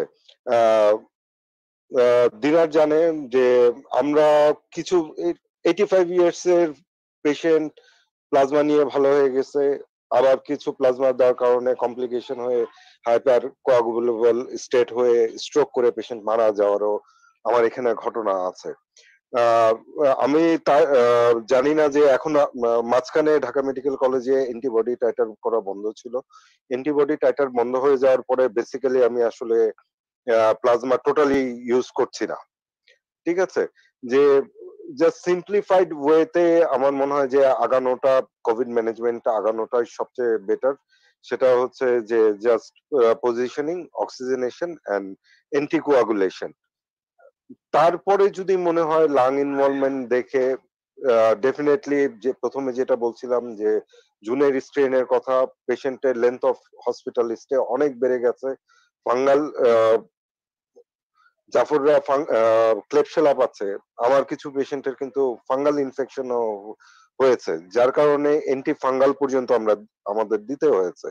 এবং প্রাইভেটেও আমরা হ্যাঁ, তো আমার মনে হয় কি নারিনকে অনেকক্ষণ হয়ে গেছে, নারিনকে আসলে ফ্লোর দেওয়া উচিত। শেষ। এই সোহাগ শুধু সোহাগ এখন 2-3 মিনিট কথা বলবে, তারপরে নাহারের কাছে চলে যাব, তারপরে শেষ। ছোট দেখে ওরে 2-3 মিনিট সময় দিচ্ছিস। হ্যাঁ হ্যাঁ, ছোট ভাই তো, ছোট ভাই আসছে, ছোট ভাই অল্প সময় কথা বলবে। তুমি শুধু তোমার অ্যান্টিভাইরাল, রেমডেসিভির, ফেভিপিরাভির এগুলো নিয়ে আমাদের সাথে একটু কথা বলো। আচ্ছা, আমার 1 সেকেন্ডের জন্য একটু আমাকে পড়ে বলেন সাজ্জাদ ভাই, বলেন। না, আমি বলতেছি আমাদের এখানে কিছু রিকমেন্ডেশন আসতেছে, আর আসলে ন্যাশনাল গাইডলাইনের সাথে অনেক কিছু হচ্ছে না, কখন অ্যান্টিভাইরাল দিব, কখন কি দিব। গাইডলাইন তো একটা গাইডলাইন, আপনাকে পেশেন্ট ম্যানেজ করতে হবে ইন্ডিভিজুয়ালি। ন্যাশনাল গাইডলাইন যারা তৈরি করছেন তারা কতটুকু কোভিড ম্যানেজমেন্ট, না না, যারা তৈরি করছে আর ক্রিটিসাইজ করে কিছু নাই, ওনারা ওনাদের মতো করছে, এডিটর টুইটার চেঞ্জ হবে, আপ টু ডেট হবে, ভার্সন নতুন ভার্সন আসবে, ওগুলাতে হয়তো আমি যেটা বলছি কিছু সিনারিও আসতেছে, কিছু সিনারিওর ব্যাপারে আমাদের কিছু রিকমেন্ডেশন আসা দরকার। আমি রিকোয়েস্ট আসবে আমরা ভবিষ্যতে ইনশাআল্লাহ করব। আরেকটা অসুবিধা কি? ওকে সাজ্জাদ ভাই, থ্যাংক ইউ। ডাক্তার সোহাগ, আমি 2 মিনিটেই শেষ করব। আসলে অ্যান্টিভাইরাল নিয়ে অলরেডি আমাদের মধ্যে বিস্তর কথা হয়েছে। এখন যেটা হচ্ছে যে আমাদের তো আসলে গাইডলাইন দিয়েই শুরু করতে হয়। আমরা যখন হচ্ছে অ্যান্টিভাইরাল নিয়ে বাংলাদেশে যখন কোভিড আসলো, আমরা ফ্ল্যাভিপিরাভির খুব দ্রুতই পেয়ে গেলাম জাপানিজদের মাধ্যমে। আলটিমেটলি ওই জাপানিজরাই আবার জুলাই 13, 2020 ওনারা যে ক্লিনিক্যাল ট্রায়াল করলো, সেটা হচ্ছে টোকিও ট্রায়াল। সেখানে আবার তারা হচ্ছে নো সিগনিফিকেন্ট ইমপ্রুভমেন্ট, যেটা তারা পেয়েছেন ইমপ্রুভমেন্ট, সেটা নট সিগনিফিকেন্ট। তুমি কি ইউজ করছো, কি ব্যবহার করছো, কি অবস্থা, সাইড আমরা ইফেক্ট কি? আসলে ফ্ল্যাভিপিরাভির, আচ্ছা আমরা আসলে আইসিইউতে যেহেতু কাজ করছি, আমাদের আসলে ফ্ল্যাভিপিরাভির ইউজ করছি না। মডারেট টু সিভিয়ার কেস আমরা আসলেই ফ্ল্যাভিপিরাভির থেকে আমরা রেমডেসিভিরে সুইচ করছি। তবে ফ্ল্যাভিপিরাভির নিয়ে আমার যদি সময় থাকে, আপনাদের যদি একটা যে বিগ কনসার্ন যে birth defect in animal studies, সেটাকে আমরা আসলে যথেষ্ট গুরুত্ব দিচ্ছি কিনা যখন আমরা ওয়ার্ডেও ইউজ করছি, সেটা একটা কোশ্চেন থাকলো। আর হচ্ছে রেমডেসিভির আমরা ইউজ করছি, এবং রেমডেসিভির আসলে আমরা যদি আর্লি ফেজে ইউজ করি, যেটা হচ্ছে যে অলরেডি আমাদের মধ্যে কথা হয়েছে যে অবশ্যই উইদিন 10 ডেজ, এবং আমি বলবো উইদিন 5 ডেজ, সেটা হলে আসলে কিছুটা আমরা ইমপ্রুভমেন্ট পাচ্ছি।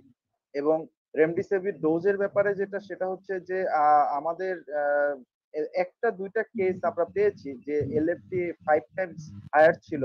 এছাড়া আমরা আসলে খুব বেশি এমন কোনো সাইড এফেক্ট পাইনি। হয়তো ইনফিউশন রিলেটেড দুই একটা কিছু ছিল, র্যাপিড ইনফিউশন হয়ে গেছে হয়তো, এই ধরনের দুই একটা প্রবলেম হতে পারে, কিন্তু খুব মেজর কোনো সাইড ইফেক্ট আমরা ওভাবে পাইনি এবং এই রেমডেসিভির নিয়ে ওয়ার্ল্ড ওয়াইড বিভিন্ন রকম ট্রায়াল এবং ট্রায়াল অ্যান্টি ট্রায়াল চলছে চায়না আমেরিকার মধ্যে, আমরা সেগুলো জানি। তা আমাদের সেটা আসলে রেমডেসিভিরে থাকাটাই হচ্ছে শ্রেয়।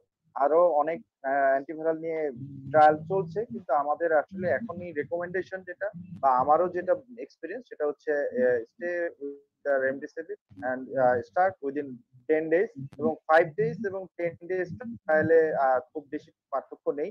5 days is enough. Thank you. Thank you sir. আমার একটা কোশ্চেন ছিল এখানে, আমার একটা কোশ্চেন ছিল। Question shortly, short, come to short, একদম শর্টলি। যে আইসিইউ তে যখন একটা পেশেন্ট যায় তো অলরেডি অনসেট অফ সিম্পটম থেকে অলরেডি 10 দিন পার হয়ে যায়, তখন আর আসলে রেমডেসিভির যে বলে 10 দিন আগে দেওয়া লাগে, আইসিইউ তে যাক আর যেখানে যাক 10 দিন পার হয়ে গেলে দিব না। সেটাই জানতে চাচ্ছি। এটা তো আইসিইউ তে ম্যাক্সিমাম পেশেন্ট 10 দিনের পরে চলে যায়। না না না, এটা ঠিক না, এটা ঠিক না। সব পেশেন্ট 10 দিনের পরে আসে। 2 দিনের মতো আসে, 3 দিনের মতো আসে, যে কারণ অ্যাভেলেবিলিটি কখন বুঝতে পারলো, ওটা ডিউরেশন 10 দিন পরে আসবে কেন? খারাপ হয়ে গেলে ঠিক পেলে তবে পাবলিক পারসেপশন একটা ব্যাপার আছে, যে পেশেন্ট 3 দিন ধরে রেমডেসিভির পাচ্ছে, পেশেন্ট খারাপ হয়ে গেছে, হঠাৎ করে বন্ধ করে দেই না আমরা অ্যাটলিস্ট 5 days কমপ্লিট করি। আমি পার্সোনালি করি, কারণ হচ্ছে পরে ওই পেশেন্ট পার্টি মনে করবে এই ড্রাগটা বন্ধ হওয়ার জন্য খারাপ হয়েছে। এটা তো রোগীর চিকিৎসা করছো না, রোগীর চিকিৎসা করছো। আমরা তো রোগীর লোকের এই ধরনের ক্ষেত্রে আমরা বন্ধ করি না, আমরা অ্যাটলিস্ট 5 days কমপ্লিট করি। Thank you. Narin, are you here? আমি ফেরদৌস 10 সেকেন্ডের জন্য শুধু প্রশ্নটা সমাপ্ত করতে যাচ্ছি, অথবা আসাদ কি আছে কিনা, আসাদ দেখলাম উঠে গেল 10 মিনিট। সবটাই আমরা কিন্তু বলছি যে early institution of the drug বা আর্লি ইনস্টিটিউশন অফ থেরাপি। তাইলে আমি দেখলাম যে একটা প্রেসক্রিপশন আমি পেলাম, বাইরের নাম বলবো না, একটা আইসিইউতে, তো ওটা কি তাহলে কি আমরা মাল্টিড্রাগে জবাবদিহি ট্রিটমেন্ট দিব? ওই পেশেন্ট রেভিভিরাভিরও দিচ্ছে, ওর রেমডেসিভিরও দিচ্ছে, ওর প্লাজমা থেরাপিও দিয়ে দিচ্ছে, প্রসিডিউরও দিয়ে দিচ্ছে। Is there any protocol? আমি নারিনকে বলতে চাচ্ছি, এর কোনো টাইম ডিউরেশন আছে যে আমি কখন কোনটা ইনস্টিটিউট করবো, নাকি আসতে সবগুলো একসাথে দিয়ে দিব? তাকে আমি রেমডেসিভিরও দিব, তাকে প্লাজমা থেরাপিও দিব, সবই দিব। So typically, remdesivir we start very as soon as the patient is diagnosed. Video on karo. Sorry. As soon as the person is diagnosed, then we initially talk about remdesivir as one of the first drugs we institute. As soon as the COVID test is positive, that's the first question. Second is, and of course the limitations are any kind of hepatitis, LFT increase, or renal failure are the reasons why we may hold remdesivir in any patient. Second question is, if they're requiring any oxygen, we start dexamethasone. So all of this is happening simultaneously. Then the question of plasma therapy, because initially in COVID, plasma was not readily available. So many places were instituting convalescent plasma when the patients became even sicker. Intubated patients in the ICU or escalating oxygen requirements, then we were thinking about convalescent plasma. So that's kind of the thought process and what we're using and how we're using, but oftentimes oftentimes that is how it happens, but that's the basic thought process, that when the patient first comes in, we talk about remdesivir. We think about, is there any other secondary infection? So then broad spectrum antibiotics.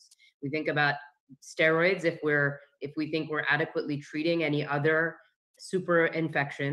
And then we think about convalescent plasma as if the patient were to get sicker.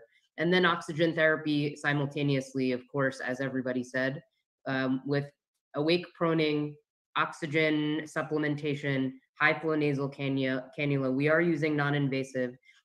Everybody brought up some very good points. We are using HEPA filter, viral filter on the external limb of the BiPAP machine and on the ventilator. Those kinds of things we are using to minimize the risk of aerosolization. And then I did want to make one last point, which is unrelated to your question, but somebody brought up about aerosolizing procedures, and the one that was not mentioned, which is maybe the highest aerosolization, is CPR. So if you have a patient who is undergoing CPR, that has been found to be one of the highest generating aerosolizing procedure. So in fact, in the US and many hospitals, I know this is challenging because it's an expensive device, but we've been using this device called the Lucas device. It's something that you put on the chest of the patient and it does automatic chest compressions. it allows the patient to get chest compressions with good depth, and it minimizes the number of people that are in the room. So CPR is an extremely highly aerosol generating procedure, and that's something that's incredibly important to remember. The other thing that I would mention in that comment is there were a lot of discussions in Bangladesh about the transmission of COVID to healthcare workers, and how do we minimize that? I will tell you that a lot of the things that we did, wearing the right masks, wearing the right eyewear is incredibly important, and making sure that we're wearing the gowns and gloves and hand hygiene. And we have had very, very little transmission in the hospital. Even though we are using high flow, even though we are using non-invasive, we've had very, very little transmission.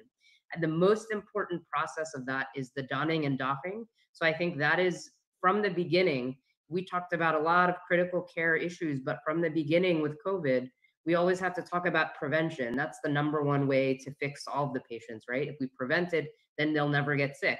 So really, if you have a patient who's positive, the next thing that should be done is counseling of the family, how they should isolate themselves and prevent transmission from one person to another. So I think that those issues are really important. And then hand hygiene across the hospital, infection control within the hospital. I know that's very challenging in Bangladesh sometimes, but infection prevention control should be one of the biggest priority inside the hospital to prevent transmission. So I'll stop there. And then were there any other questions before I can just talk a little bit more about my experience, or Ferdows Bhai, if you had any specific questions you want to ask? Otherwise, I have a few things I wanted to chat about. Good question. Now the whole Bangladesh is exposed to you, from district level to government hospital to the corporate hospital. Everything is exposed to you. Now you go to your presentation on role of ultrasound into a COVID patient and non-invasive ventilation. Maybe. So, so first of all, thank you. Do you want to talk on ultrasound, on bedside ultrasound and the non-invasive ventilation? Yeah, sure. There were a few things I wanted to mention before that. So first, thank you, everybody, and I'm very honored to be here and to have been asked to talk with all of you, and it's been a great conversation. I'm very impressed. First of all, I should mention, I think Dr. Kamrul, who was working and talking about the different innovations on how to treat patients when the resources are limited. I think that's the most courageous and brave conversation to have, because you're doing excellent work with what you have, and that's very important. One of the things I wanted to mention was, before I talk about non-invasive, there is something I wanted to mention that I thought was interesting. So I'll start by just talking about my experience. So I am in a hospital in Philadelphia in the ICU here, and had been working in the COVID unit for almost 4 months. And the biggest thing that we saw was, after, first of all, patients are deteriorating very quickly. Once they're intubated, something that we found was incredibly powerful was proning. I know that's very challenging in many places because it requires staff, but I will tell you that we had a lot of success with proning patients once they were ventilated. And if there is a way to do that safely in your hospitals, I would strongly suggest that you come up with a plan or a way to prone patients who are ventilated.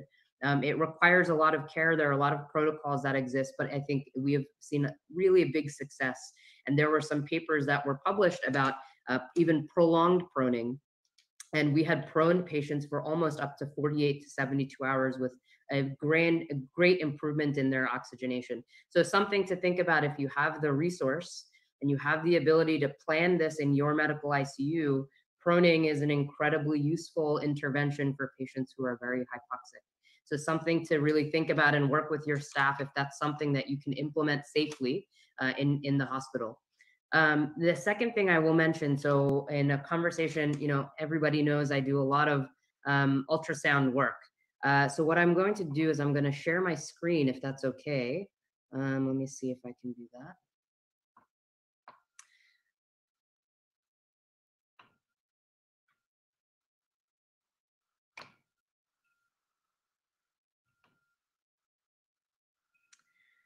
Okay, so something I wanted to just show a little bit was that ultrasound if you have an ultrasound and you're able to use it, lung ultrasound with COVID-19 was actually incredibly useful to try and identify patients who are at high risk for deterioration. Now, many places you can do chest X-ray, you can do CT scan, and that's fine. Those things may be difficult to do serially. And as the patients get sicker and they're unable to move, utilizing lung ultrasound is a very interesting new way that we've been using ultrasound to help manage COVID patients. It's being used in the emergency room. It's being used in the ward. And I think one of the biggest things that we saw in COVID in our hospital is the communication between the ward, the general medicine team, and the ICU.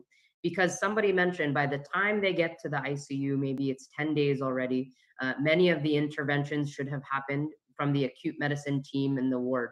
And that's an incredibly important point, that early recognition, early intervention is incredibly important in COVID. Lung ultrasound in COVID-19 really was focusing on just a few things. So many of you who worked with me who have done lung ultrasound, there are very few things to teach with lung ultrasound. It's very simple, it's easy to learn and easy to interpret of all of the ultrasound exams.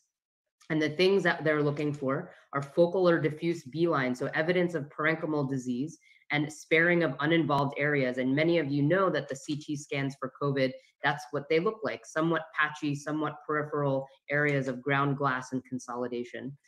It's very, very common to see an irregular pleural line. I'll show some images of this, as well as subpleural consolidation and alveolar consolidation with air bronchogram.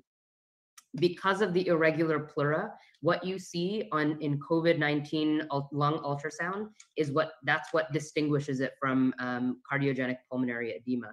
So just a reminder, that the lung zones that we look at, and basically you're just examining the entire chest. And this is just a few different ways that you can scan the front, anterior, and posterior of the chest. And the utility here is if you find these findings and you find significant, what you're seeing here on this slide is you're seeing in the and usually this is posterior zone. So it's very important that you're looking and scanning in the front and the back. You're seeing significant B lines here. These are B lines or vertical lines. So this is all artifact that you see on lung ultrasound. And you see this pleura is extremely irregular. And you see consolidation here as well. You see this subpleural consolidation. If you see these in several areas of the lung, there was a study that is pre-printed, not published yet, that looked at the significance of all of these findings, and there was a score that's associated. That score basically determines and helps you risk stratify whether the patient goes to the ICU. So why is this useful? Because if we can identify high-risk patients early, we can treat them early, and we can hopefully prevent them from getting intubated. We've all seen, once the patient is intubated, everything goes bad. Their blood pressure goes bad, it's difficult to oxygenate often. Intubation is prolonged for many patients, and that it can be extremely, extremely challenging, and the mortality can be quite high once patients are intubated. So as much as we can do to prevent intubation is important. And so identifying these high-risk patients with lung ultrasound is incredibly useful if you are able to do it. So again, these are just a few images that you can see of what COVID patients who you do lung ultrasound on, what the lung might look like. So you're seeing here confluent B lines that are all indicative of parenchymal abnormality. And this would match a CT of the chest that would look like, let me show you. So all of these findings would be consistent with what you would see on your CT chest. So that lung ultrasound would be consistent with these kind of findings on the CAT scan, which is very, very consistent with COVID-19 and when we're looking at high-res CT, right? So in utilizing that, we have found that this is a very useful tool. However, the one thing I will say that's really important, and it goes back to prevention of transmission, hand hygiene, as well as the ability to clean the machine with hydrogen peroxide or cleaning agent that you have at your hospital is important. Otherwise, you are then transmitting using the machine, ultrasound machine, from one person to another. So if you are using ultrasound in COVID units, please make sure that you're also cleaning the machine properly. I'll end this conversation about lung ultrasound with this slide, and I'm happy to send the slides if you will like. This is a full presentation on just the basics of COVID-19 management, but this is sort of a summary of what I have just talked about. How do you scan? What do you use as far as your ultrasound probe? What the findings mean, and how to utilize that as well. Certainly, of course, cardiac ultrasound is very useful in COVID-19. I won't spend much time talking about that since we talked about it before, but using it to look at new cardiomyopathy, right heart strain if you're worried about massive pulmonary embolus, and things like that. I'll end there. I don't want to take up too much time, but that was the main thing I wanted to talk about with lung ultrasound and COVID, as this is something new and brand new that's coming into the conversation. And how do we identify high-risk patients sooner so that we can make sure that we can prevent them from getting worse and getting sent to the ICU. So again, I'll take any questions. I'm happy to talk about anything else also, but that's been probably the biggest conversation recently in the US here, especially at our institution, about how we can identify these patients early and risk stratify them early on so we can intervene as soon as possible. Now, I have a question. Is there any rule of ultrasound to identify L-type lung or H-type lung? And that is, we can differentiate, if we differentiate L-type and H-type, then we can predict which patient may need to ventilation, which patient we can treat with nasal cannula. How can we differentiate L-type and H-type H-type lungs for ultrasound, bedside ultrasound? Yeah, so bedside ultrasound can't really help. So the L-type and H-type lung processes are an interesting conversation in and of itself, because there was some concern that was maybe or rather an erroneous description of what's happening in the lung. But really, that's really talking about elasticity of the lung, which is very difficult to determine from just your lung ultrasound. Typically, what I would say is that in that conversation, the real question that you're asking is, which one of my patients are PEEP responsive, right? So that's the question, that which patients will respond to positive pressure and to PEEP. And I think one of the things to think about is what happens when we give PEEP, and what happens and why do the patients improve when we prone?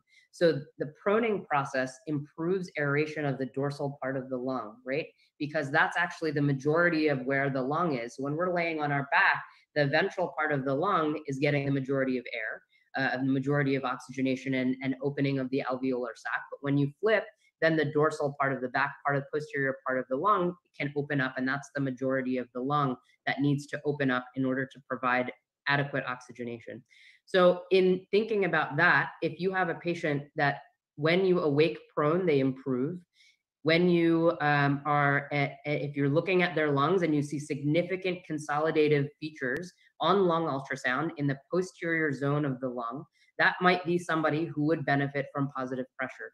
If you see a significant amount of consolidation in B lines posteriorly, then in my mind, that's somebody who would not only benefit from positive pressure, but would benefit from proning for as long as possible to open up those air sacs that are likely collapsed in the dorsal part of your lung.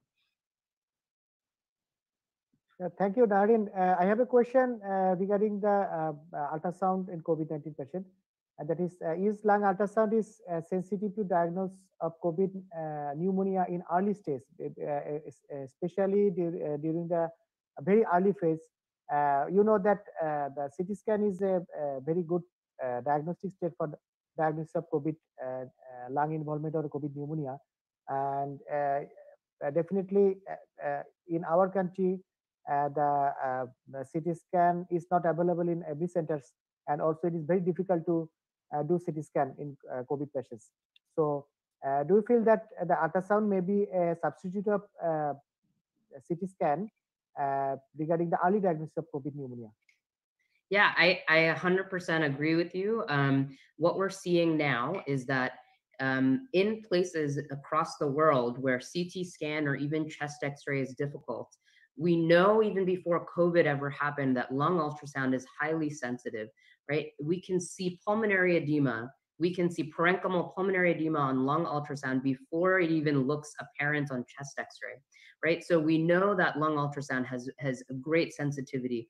And so in knowing that, now we need to understand what are the characteristics on lung ultrasound, because we know it can identify lung abnormality very early on with high sensitivity. So what are the things that we look for with COVID-19? So we know that irregular pleural line, B lines, consolidated features, if you see that in the context of somebody who, one, had a positive exposure or has any kind of symptom that is concerning for COVID, then that's a pretty good way to identify COVID-19 without any other imaging. That is not something that's a guideline quite yet, unfortunately, because COVID is so new. No guidelines really exist so much over this, but this is being studied and published as we speak about how to use lung ultrasound with diagnosis. So if you have those features on lung ultrasound and a high enough suspicion clinically, that is enough to isolate your patient and start treating them. Harid, one question is there any risk for contamination of the COVID patient during the bedside ultrasound? In our country, most of the cardiologist is not eager to do any echo ultrasound on the bedside in a COVID patient. Yeah, that's a good question. So there is a risk, but that's why if you are cleaning the machine properly, and there are protocols to clean the machine, this requires that if you are in your PPE and you have done a bedside echo, then you should actually change out of your PPE, new set of gloves, or even at least a new set of gloves, on wearing a fresh gown over your PPE, such that you can clean the machine without any external contamination. That is the ideal way to clean the machine. What we recommend, though, is if you have an open ICU unit, and if it's possible for you to dedicate one machine to the COVID ICU, then cleaning it is fine, but the transmission is less likely because everybody in the unit has COVID. If you're taking a machine from a COVID unit and going somewhere else, that's going to be a problem. And I think that's probably what they're concerned about. But having an extremely strict cleaning protocol on the machine is incredibly important. And what I would urge is that if there are available distributor in Dhaka, which I know that they were distributing some bedside ultrasounds, I would strongly urge your hospitals to consider obtaining something that is only for your ICU, for your COVID, and especially for the COVID ICU, that is where the machine stays, so you minimize transmission. But if you use proper cleaning agent, then it should be safe to use the machine for other patients. Thank you, Naren. অনেক রাত হয়ে গেছে, কিন্তু আমি আরেকটা topics আমার আছে, এটা একটু আলাপ করতে হবে, শর্ট হইলেও করতে হবে। Doctor Zafar, are you here? Zafar,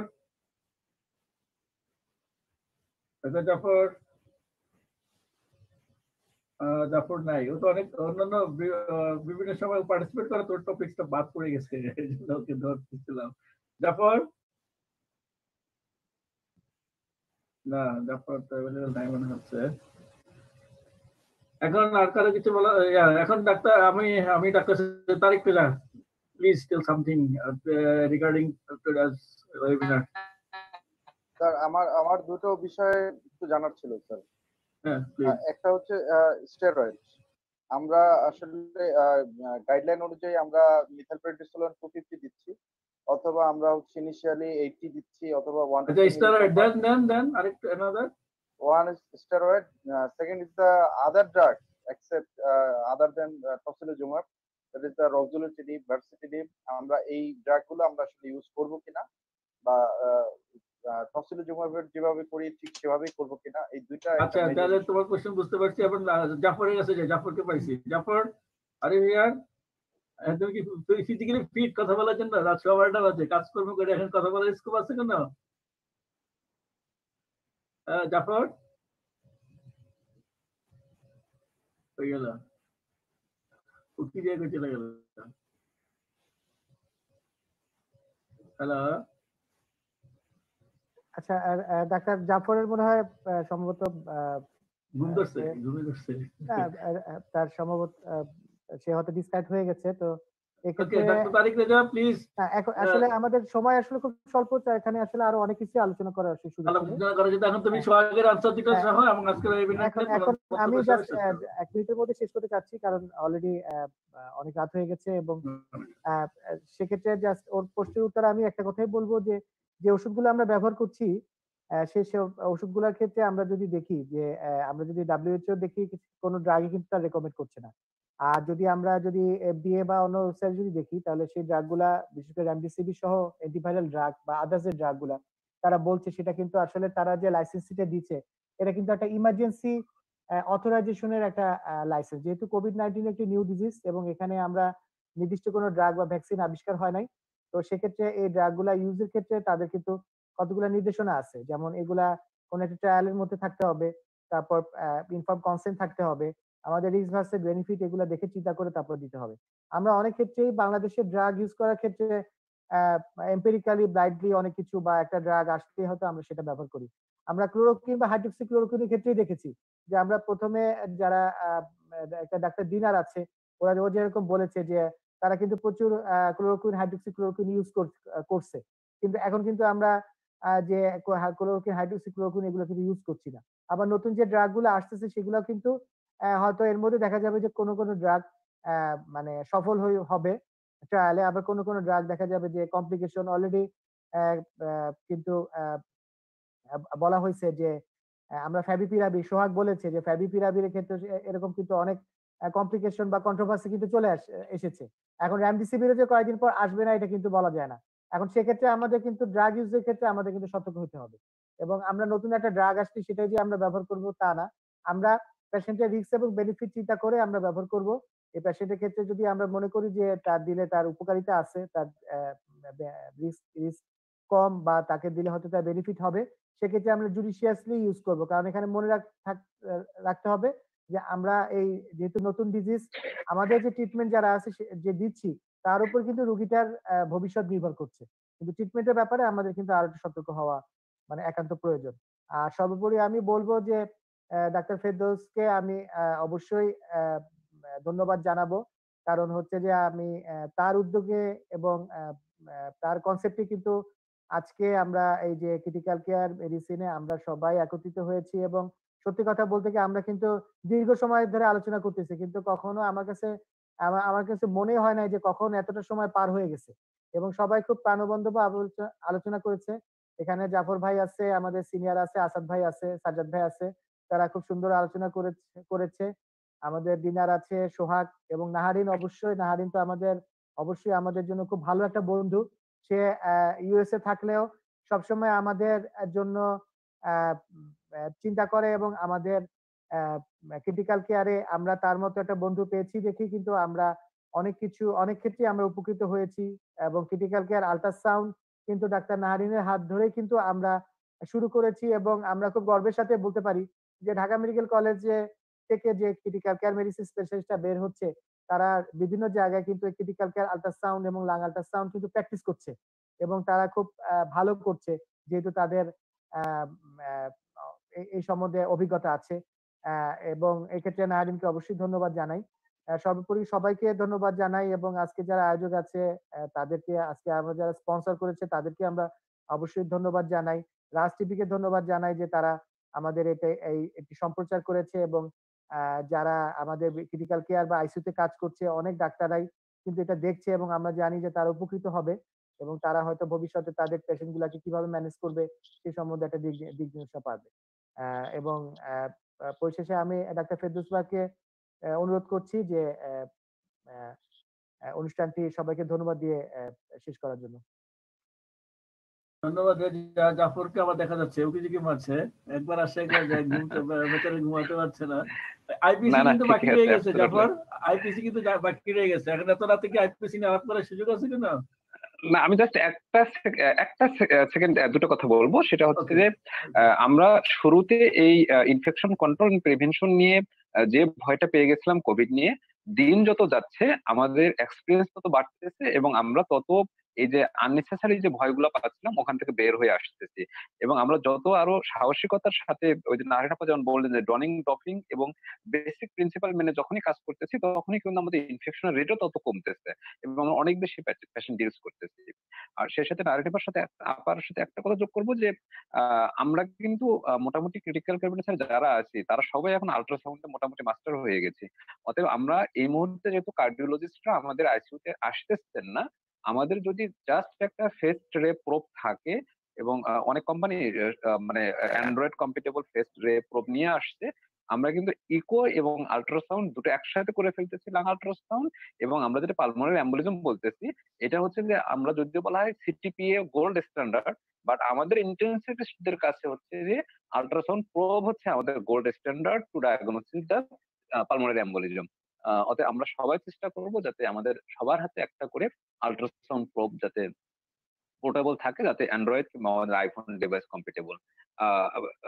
সবাইকে ধন্যবাদ জানাচ্ছি। আসলে এটা আমাদের একান্ত আমাদের নিজেদের পরিবার এটা, এবং রেজা ভাইয়ের সাথে আমি সম্পূর্ণরূপে একমত যে আরিনাপা আমাদের অবশ্যই আমাদেরই সদস্য, আমাদেরই মেম্বার, এবং এই যে 2.5 ঘন্টা আমরা কথা বলছি, কখন যে 2.5 ঘন্টা চলে গেছে আসলে কোনো কিছু মনেই হয়নি।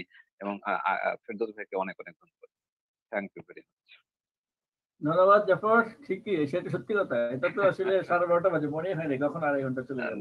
এটা টোটালি এটা একটা আমাদের ফ্যামিলি গেট টুগেদারের মতো হচ্ছে। অনেকদিন ধরে আমাদের সবাই এখন নিশ্চিত এই মুহূর্তে কেউ না কেউ ডিউটিতে আছে, কেউ না কেউ কোয়ারেন্টাইনে আছে।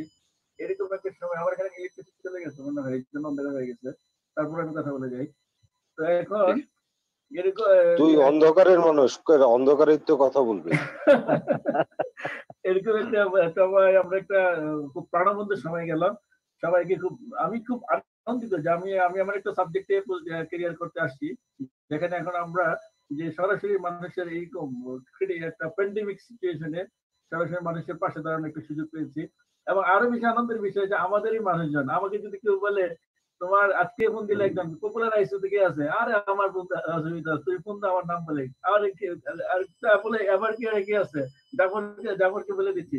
এই যে বলতে পারি মানুষ, মানে মানুষকে একটু ইনফরমেশন হেল্প করতে পারি, এই যে অনেক আনন্দের বিষয়। এই জন্য নারিন তো বিদেশের না, নারিন তো এখন আমাদেরই ও হোয়াটসঅ্যাপ আমাকে প্রায় বলে আমরা এখন ফ্যামিলি মেম্বারের মতো। আসলেই আমরাও তাকে সেভাবে ফ্যামিলি মেম্বার হিসেবেই দেখি এখন।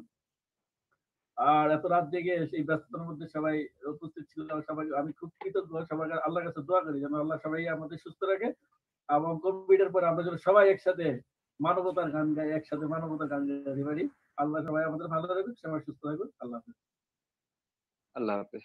আর এসিআইকে ধন্যবাদ অনেক, এসিআইকে অনেক ধন্যবাদ, তারা অনেক কষ্ট করে প্রোগ্রাম ম্যানেজ করছে, এই জন্য এসিআইকে অনেক ধন্যবাদ। সবাই তোমারে অসংখ্য ধন্যবাদ। ঠিক আছে, থ্যাংক ইউ।